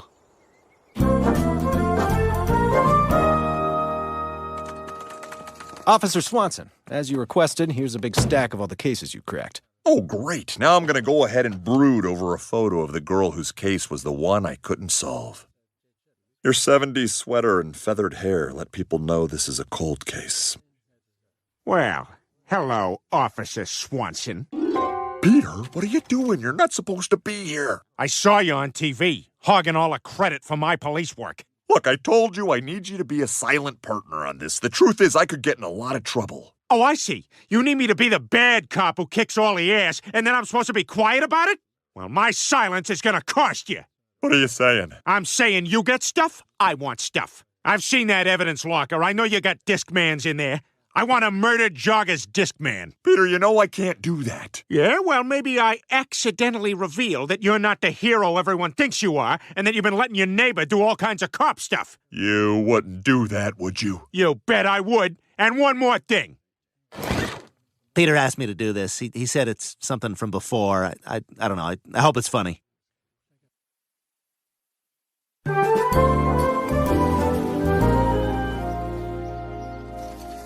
All right, I'm here, but why did you want me to bring this? I'll tell you why. You're getting all the credit for my police work, so I want stuff from you. I want a minute in your house with this shopping cart like supermarket sweep. Here, time me. Peter, you expect me to let you ransack my house? Well, unless you'd rather I spill the beans to the chief about who's been doing your dirty work. Okay, go. Ah, sweet, board games. I'm taking the cannon from your Monopoly. Why is Peter in the house? It's a police matter, Bonnie. Hey, how come Kevin's room is locked? He just wants some privacy. It's locked from the outside. Don't open it, Peter. Hi, baby. Hi, baby. Get out of Susie's room! Your stuff sucks. I didn't need the full minute.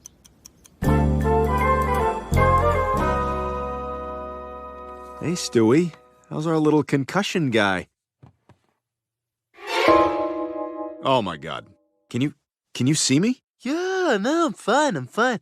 Is anybody gonna answer that telephone? He keeps thinking the phone is ringing, Brian. Well, at least he's talking again. I think that means he's getting better. Is it day or night? I don't care. I just want to know. Lois, answer the bloody phone! No. We don't need Lois. Chris, pretend to answer the phone. Hello? Okay, yes, 1 second. Mom, it's for you! What? No, damn it, Chris. I'll take that. Hello, this is Brian Griffin. Actually, I already received the New York Times, and I always enjoy finishing the crossword puzzle. You're bragging to nobody? Phone's still ringing. Crap, Chris, he's worse off than I thought. We have to do something. Well, on TV, if somebody gets hit on the head, you hit him a second time, and that gets him back to normal. No, Chris, this is very serious. You see, what a concussion is the impact of brain matter on the inside of the skull. That's why you sometimes hear this nonsense about, oh, let's just give him better helmets. But you can't make a helmet for the inside. Chris, are you crazy? Shh, let's just let him sleep this off. Look how peaceful he is. I wonder what's going on in that little head of his. The world looks mighty good to me, 'cause Tootsie Rolls are all I see.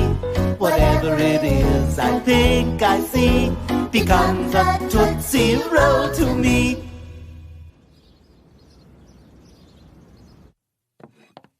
Joe, is something wrong?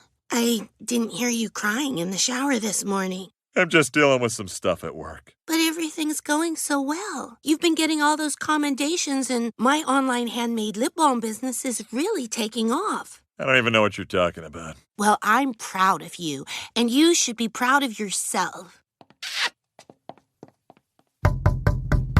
I want these. Rechargeable heated mittens. Write it down. Forget it, Peter. I'm done being blackmailed by you. Oh, yeah? Well, fine. But remember, you're nothing without your muscle. Any available unit, we have a report of an armed robbery in progress. Go on, hero cop. You don't need me. Well, maybe you and I could do one last bust for old time's sake? Yes! All right, let's do it. Let's go be heroes, like the designated shriver. Is there a skeleton with a wig that can drive me home? I can. Look at this mess! Where is the housekeeper?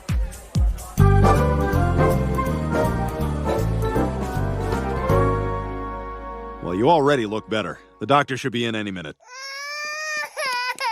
Chris, what the hell? There is a room where you can go in and just get free people. Yeah, you should give that back. Look, I'm really sorry I let you get hurt, Stewie. I never should have pushed you into that game. Oh, it's not your fault. I just have to accept that I'm not a man and I'm never going to be one. That's ridiculous. You can't let what one woman says in a grocery store define who you are. Mom and Dad said it too. I heard it through a vent in the wall. Hey, knock knock. Coach Herrera? You came to see Stewie? Yeah, I wanted to check in on this tough little guy. Tough little guy? It takes a real man to take a hit like that. Feel better, sport. How about that?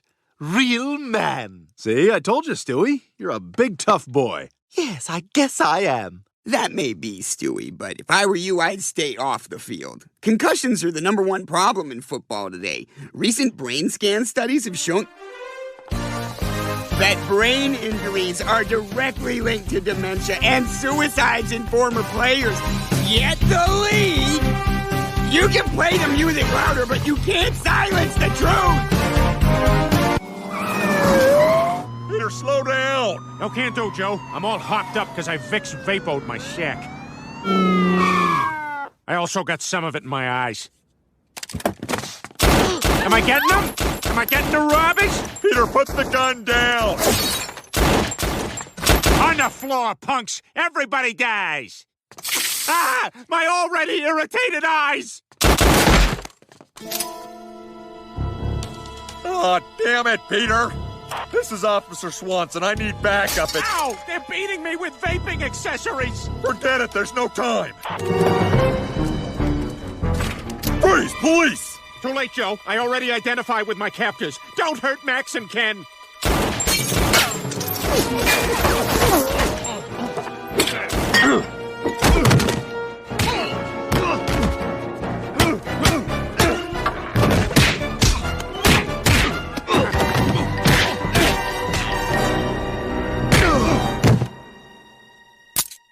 Holy crap, Joe, that was freaking amazing! You kicked their ass! You're right. I guess I did. And without my help. See, this is the Joe I remember. You know, maybe you had it in you all along. Wow. I guess I just got ground down by years of people treating me like an errand boy, and I just let them walk all over me. You know, you were a real pain in the butt as a partner, but you helped me find myself again. Thanks, Peter. You're welcome, Joe.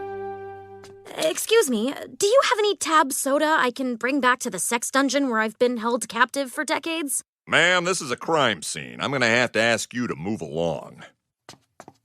You're right, Peter. Sorry I'm late. Had a family emergency with, I don't know, I want to say Chris.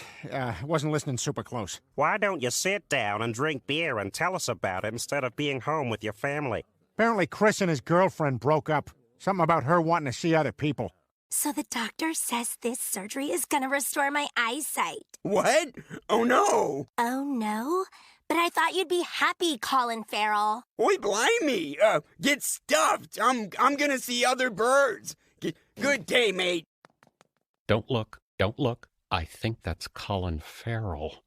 And this girl was his first love. Poor Chris. He was sobbing his eyes out when I abruptly left. First loves always hit the hardest. I'll say. I still remember my first real love. Seems like yesterday. Why, just thinking back on her makes everything all shimmery and distorted. I was working for Federal Express, like Tom Hanks in Castaway. And just like Tom Hanks in Castaway, I said the words Federal Express a suspicious number of times. Excuse me, miss. Asking as a Federal Express employee, may I please get a refill of iced tea very quickly, the way Federal Express delivers parcels?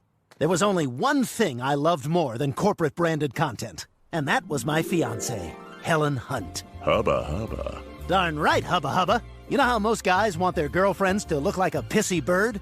Well, I was living the dream. You're 17 seconds late. I am a Federal Express employee who is very obsessed with time. Well, that's my fiancé. Give me a kiss, you time-obsessed beardless man who is unable to spear a fish with a sharpened stick. Remember all that stuff for later. Oh, I can't wait to do more than kiss. Only 3 more days till the wedding. Yep. I've got just one last flight across the plane crash sea, and then I'm all yours. Little did I know. I'll never forget that fateful day. Looking back, I never should have tried to do 2 fantasy football drafts while flying a plane. I ended up with 4 defenses. Ugh! FE-117, looks like you got rough weather. Maybe you should just do auto draft for your fantasy leagues, over? Negative control. I am heterosexual, over. Ha! There's that clean-shaven guy who cannot spear a fish with a stick that we all know and love. Damn it! Too bad I'm in an airplane and can only go straight into a storm and not over or around. Wait! I think the storm is breaking up! I was gonna make it, but then the plane got hit by lightning. Oh! And I somehow drafted the punter Jeff Feagles in the 2nd round. Oh! And it was all over.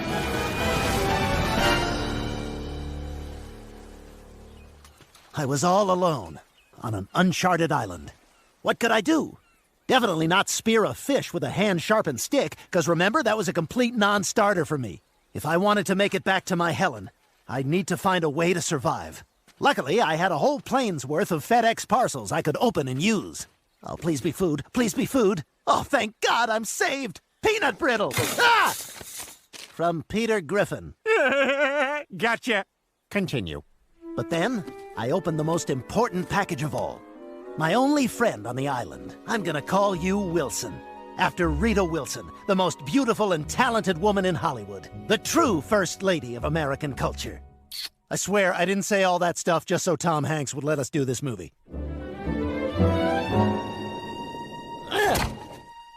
Character development. I had been on that island for 4 years. Man, I've been on this island for somewhere between 2 and 7 years. I'm not sure which, because I'm no longer obsessed with time. That's more character development. Anyway, all these years later, I still couldn't get Helen Hunt out of my mind. I was going nuts thinking about her. Oh, Helen. Oh, come on, get it together. Think of something else. Think of anything besides Helen Hunt. Oh, almost Helen Hunt. Enough was enough. I decided to build a raft and get back to my beloved. But what to make the raft out of? Gotta be something I can use. What floats? What floats? Definitely not these footballs for Tom Brady. Straight to the bottom.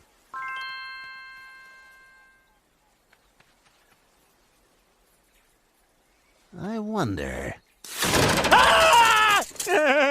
2 for 2. Continue. I was able to float away on a raft made out of the giant joke box. It was me and Wilson and this one other kind of lame guy. Boy, you hoist the sail, then where did the wind go? Am I right? I just saw you take a dump in the ocean. I'm not really looking to chat. Days passed. Wilson and I were all alone. No drinking water and no food. Except... Nope, not this time. Yeah, you're no fun. Continue. But then, disaster struck.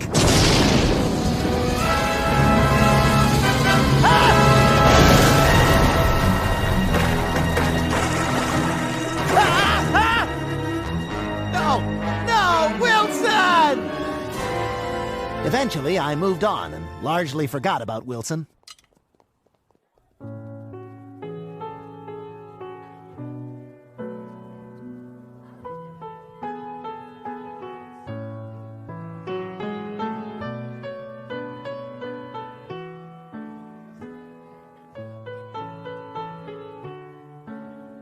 Why are you smiling, honey? Oh, I used to bone that volleyball. I don't remember much after that. Apparently, I was picked up by some cargo ship. But then, wouldn't you know it, the ship got taken over by Somali pirates. Look at me. Look at me. We are doing this movie now.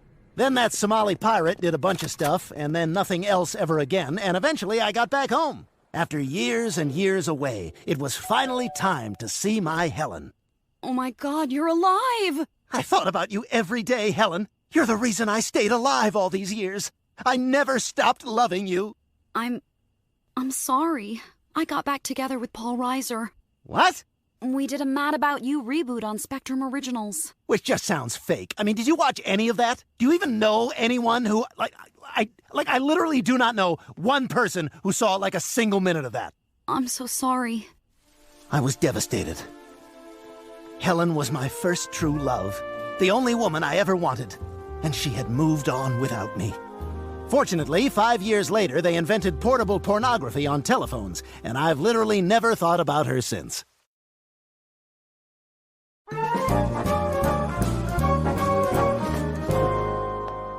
Well, that was a touching tale of first love, Quagmire. And I Googled Spectrum Originals, by the way. Found nothing. 0 matches. None on Ask Jeeves either, but they don't always have everything. Anyway, I remember my first love. It's quite an interesting story. Okay, guess I'll be going last tonight. This was back in the early 60s. I was working at a hoity-toity camp for rich Jewish people. Are you Jewish in this? No, I was a dance instructor. Anyway, this camp was highly renowned for offering exclusively clean dancing. You are the cleanest dancer I ever met. It's why we come here every year. But all the while, I was being watched by the prettiest girl in the camp. Her name was Jennifer Schnoz, and I saw her everywhere. Seems like she was always sniffing around someplace. Okay. Daytimes were reserved for clean dancing, but at night, someone would bring a very large watermelon to the staff cabin, and for some reason that meant it was time for dirty dancing. We had booze, sexy music, and because it was August by a lake, lots of mosquitoes.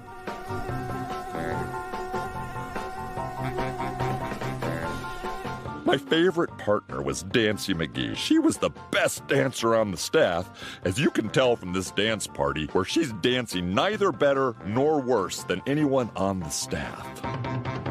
But there Jennifer was again, always with her nose pressed against the glass, or anything else she was standing 3 feet away from. Might be going a bit hard with the nose stuff. Relax, she's fine. She got a new one. It was time to make my move. Hey, do I know you? Yeah, we were both in Red Dawn, and we probably had sex on set, and then you dumped me, and now we famously hate each other. Oh, yeah, Jennifer. Well, welcome to the Poconos. It was kind of my joke around camp. People loved it way better than my Welcome to the Catskills bit. I was not invited back to that camp. Joe, come quick! It's Dancy! What's the matter? It's my jaw. It's very clicky. I think I have TMJ. TMJ? Oh no! I hear that causes mild discomfort, but doesn't otherwise interfere with lifestyle. Of course, back then it was illegal to get jaw surgery. The only places that would do it were sketchy, unsafe back alley jaw clinics. Do you want to keep the TMJ? Come on, Joe. I'm single, I'm poor, I work in a Jewish camp for tips. Brutal. What's 3% of frugal, am I right? Not the year for it, Peter. But Dancy, what about the big talent show? Dancy was going to be my partner at the camp talent show, which is the most important thing in this whole story. After I get my jaw surgery, I'm going to be in mouth recovery, Joe. I'm out. What? Then who am I supposed to dance with? Literally any one of these other women we just saw dancing? I'll do it. Ugh. I know I've never danced before, but you could teach me. All right, I'll give you a shot, but you better not be ticklish if I touch the inside of your arm during dance practice. Yeah. No, that won't be a problem.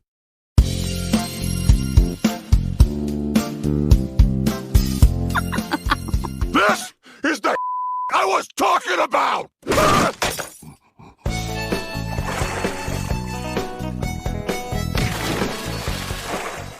Wow. I guess I'm just really bad at you holding me over your head while I do nothing. Keep practicing, you'll get there. Anyway, I like how you always seem to drop me into the one warm spot in this whole cold lake. Yeah, and I like how you're at least 18 years old. Actually, I like how you're at least 18 years old. Her nickname was Baby, which means over 18 years old. Anyway, we were falling in love, but then... Joe, come quick! It's Dancy! Again? Yeah, he's developmentally disabled, and that's the only thing he knows how to say, but still, we should go check on her. It's bad, right? No, it's fine. Hey, can you hang on a sec?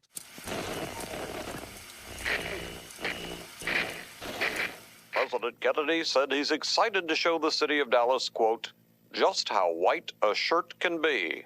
Joe, this is serious. My whole jaw's messed up. I don't understand. We sent you to the best cigarette-smoking surgeon we know. But listen, you're gonna be okay. Son of a bitch! Fortunately, Jennifer had called her father, who's a doctor. Oh, dear God! Good thing I got here in time. Fetch me my big bag of medical supplies I take on vacation.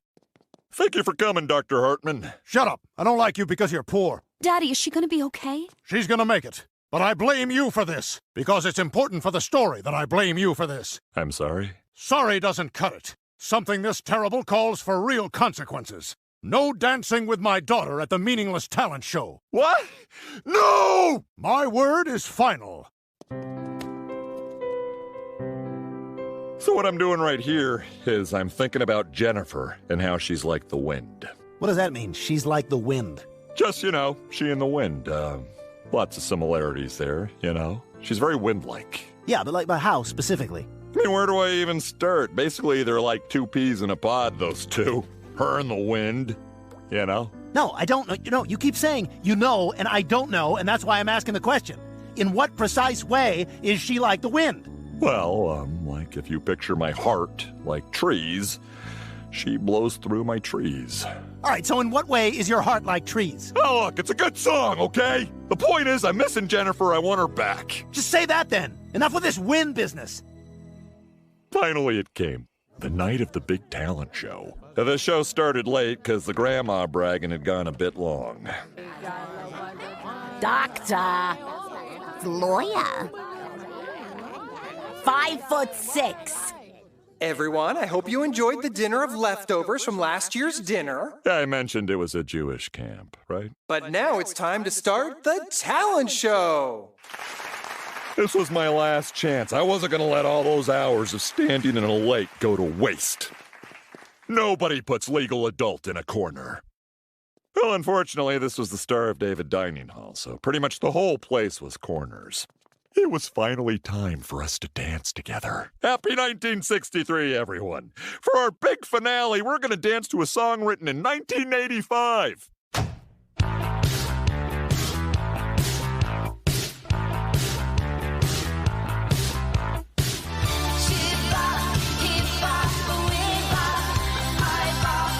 We had to dance to this song about female masturbation because we couldn't afford the time of my life. I think you mean open parentheses, I've had, closed parentheses, the time of my life. Sure, whatever. The point is we danced great, and everyone was cheering for us. Yay! Woo! Joe, come quick! It's Dancy! And that's the story of my first love. Yes, that night we had sex. I got her pregnant, and 3 weeks later she had an abortion. Jaw fixing, whatever we called it earlier.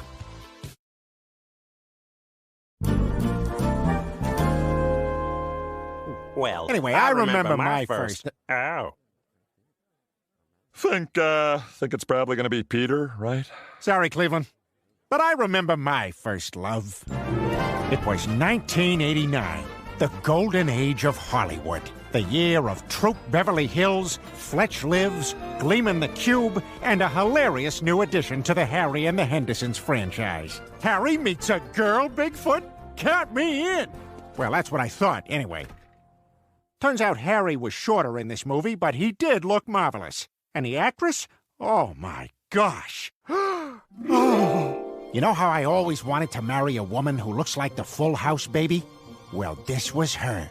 Meg Ryan. Swing, I said, being the first person who ever said that. Ha ha, that guy's the first person to ever say that. Wow, you're hilarious. What's your name so we can tell everyone that you were the first? Ah, come on, guys. I don't care who gets the credit. This is making your story less credible. Anyway, from the first time I saw Meg Ryan pout in When Harry Met Sally, I knew I wanted to see her pout in every movie.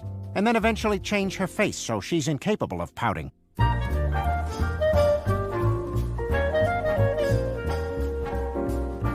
Nothing better than movie theater popcorn.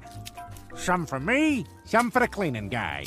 Some for me, some for the cleaning guy. So you must really like this movie.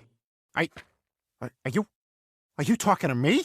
I gotta talk to somebody. He's about to do a 20-minute song parody of the 1988 Oscar nominees. Broadcast news to the left of me, fatal attraction to the right. Here I am, moonstruck in the middle with you. Come join me, Peter. It's a 1980s movie, so there's lots and lots of 1940s music.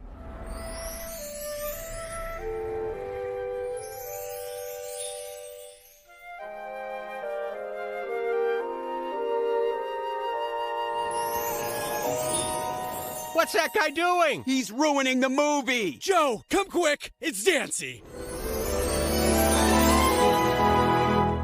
So that happened. I've never heard that. You're the first. Peter Griffin's the first. Oh, come on, Meg Ryan. It's not about that. Yeah, you gotta stop doing this, Peter. That day we talked and talked as an unrealistic amount of leaves fell around us. Hey, thanks for walking me around in this watered-down Woody Allen movie. You're welcome, Peter. But what do you think? Can a man and a woman just be friends without the sex? Oh, yeah, sure, yeah. Men and women can just be friends. But like the fourth or fifth friend you call. What do you say, Peter? Friends? Friends with benefits? Benefits? No. I was gonna say benefiber. I've been getting wicked stopped up lately. Ew. Welcome to being friends with a guy, Meg Ryan. Me and Meg Ryan had a special connection. I even followed her into other movies, like Sleepless in Seattle, which ends on the top of the Empire State Building. Gee, Pop, I'm sorry I left my backpack just laying around at the Empire State Building, which is an actual plot point from the film. Don't worry, it's still just the 1990s, so it's okay to abandon your backpack in big city landmarks. See something? Say nothing. That's the 1990s New York way. Hey. Hey. This is our last chance to look at Brooklyn before Lena Dunham gets there. I also followed her to You've Got Mail, where I drove her little bookstore out of business before my big bookstore went out of business. Also, I DM'd her on my 8-inch thick laptop. As always, I wrote to her as friends. Just friends. It seemed like we'd be just friends forever. But then came the movie that changed everything. The most important film of all time. In the Cut. Because naked! It's just ever since we met, you've been my best friend, and I was always afraid of damaging that because I don't want to risk this connection. Shh. Hey. Shut up, Meg. Excuse me, sir. Sir? Wake up, sir. Turns out I never did get pulled up into that movie screen. I had just Pee-wee Herman'd myself in the theater and fell asleep. What's going on here? I'll have what she's having? And that's when my doctor said you can't drink and do Ambien. So there you go. My first love, Meg Ryan. Or maybe Melanie Griffith. You know, now that I'm thinking about it, did you see Body Double? Good God. That's a wonderful story, Peter. I'm always happy just to listen and be here for you.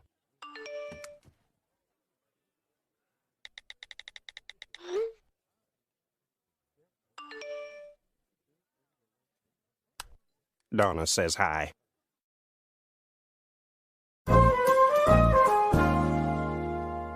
Is it okay if I tell my first love story? If it wasn't good enough to tell in one of the 88 episodes of your show, maybe it's not good enough for us. Could you guys do me a favor and laugh like I'm telling you a hilarious story? See, I get a flashback too. I don't see nothing. Các bạn trượt vào chân mũi đầu tiên bằng một mũi trượt.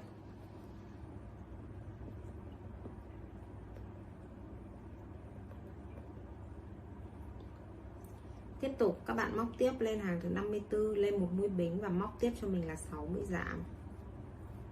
1 này, 2, 3,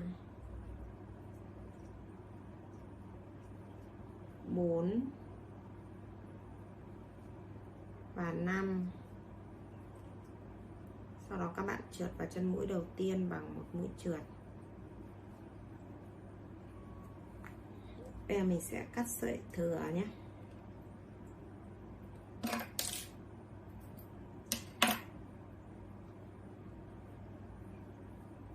Chúng ta sẽ dùng kim.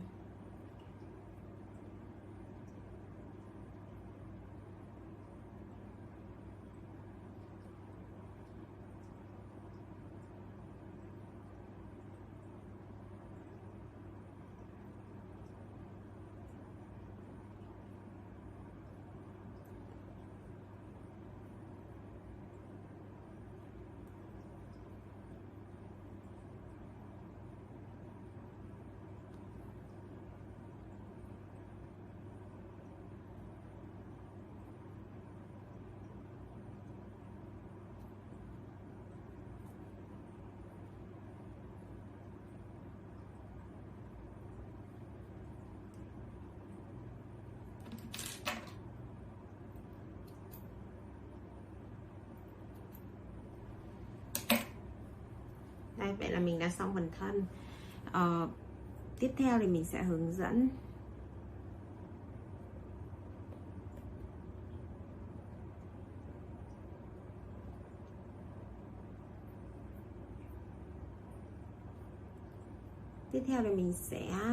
mọi người móc cái phần môi. Thì chúng ta sẽ, đây, cái sợi này mình đã để sẵn rồi. Bây giờ mình sẽ móc phần môi với cái phần sợi này.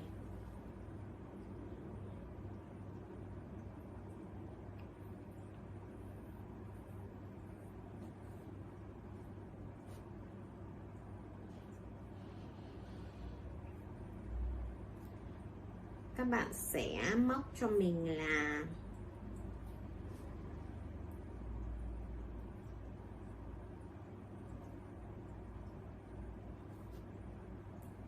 lấy kim này, chúng ta sẽ lấy cái sợi đấy xuống đây, xuống cái chân mũi ngoài của cái hàng này nhé. Đấy là hàng thứ 45. Tiếp tục lên một mũi bính và móc tiếp cho mình là 20 mũi đơn. 1 này, 2, 3, 4,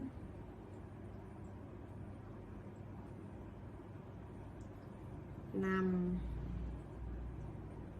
6, 7,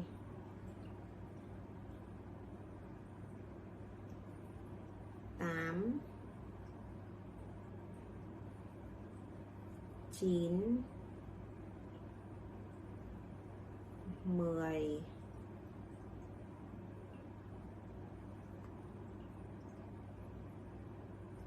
11,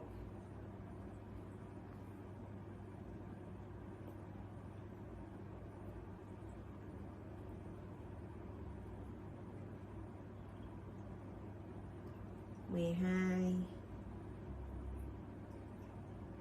13, 14, 15, 16,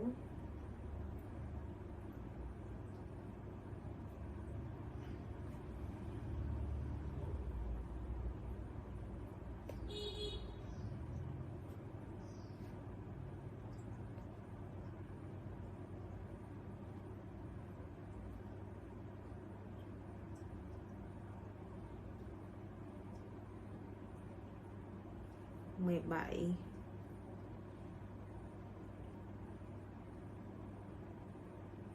18, 19 và 20. Tiếp tục lên một mũi bính và quay ngược, chúng ta móc tiếp 20 mũi đơn. 1. Tiếp tục.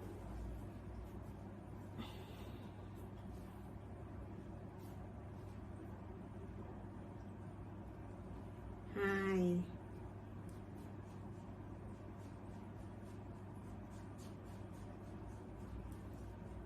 3. 4.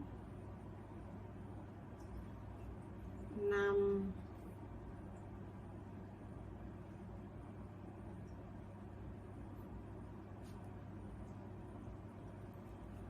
6.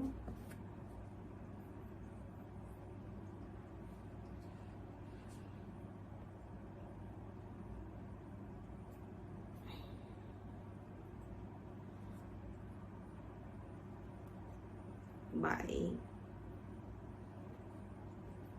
8. 9. Tiếp tục 10.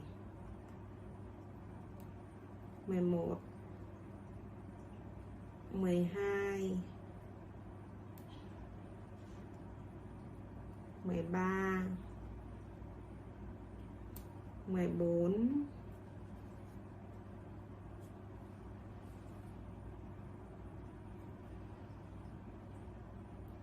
15.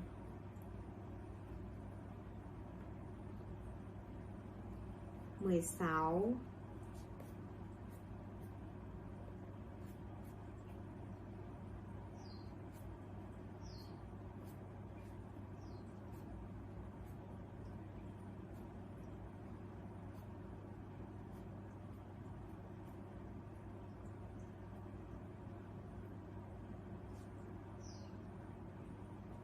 17.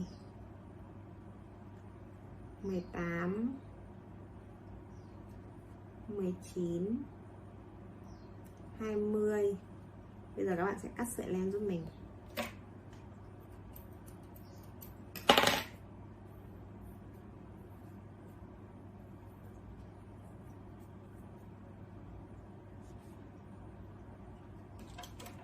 Và bây giờ chúng ta sẽ sử dụng kim nhé.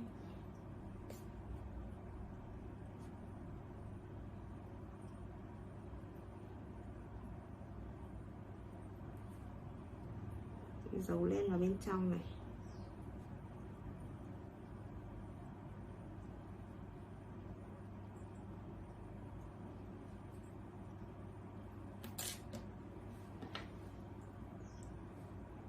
Cắt phần sợi thừa. Đây, vậy là mình đã xong phần môi. Tiếp tục, bây giờ thì mình sẽ hướng dẫn cho mọi người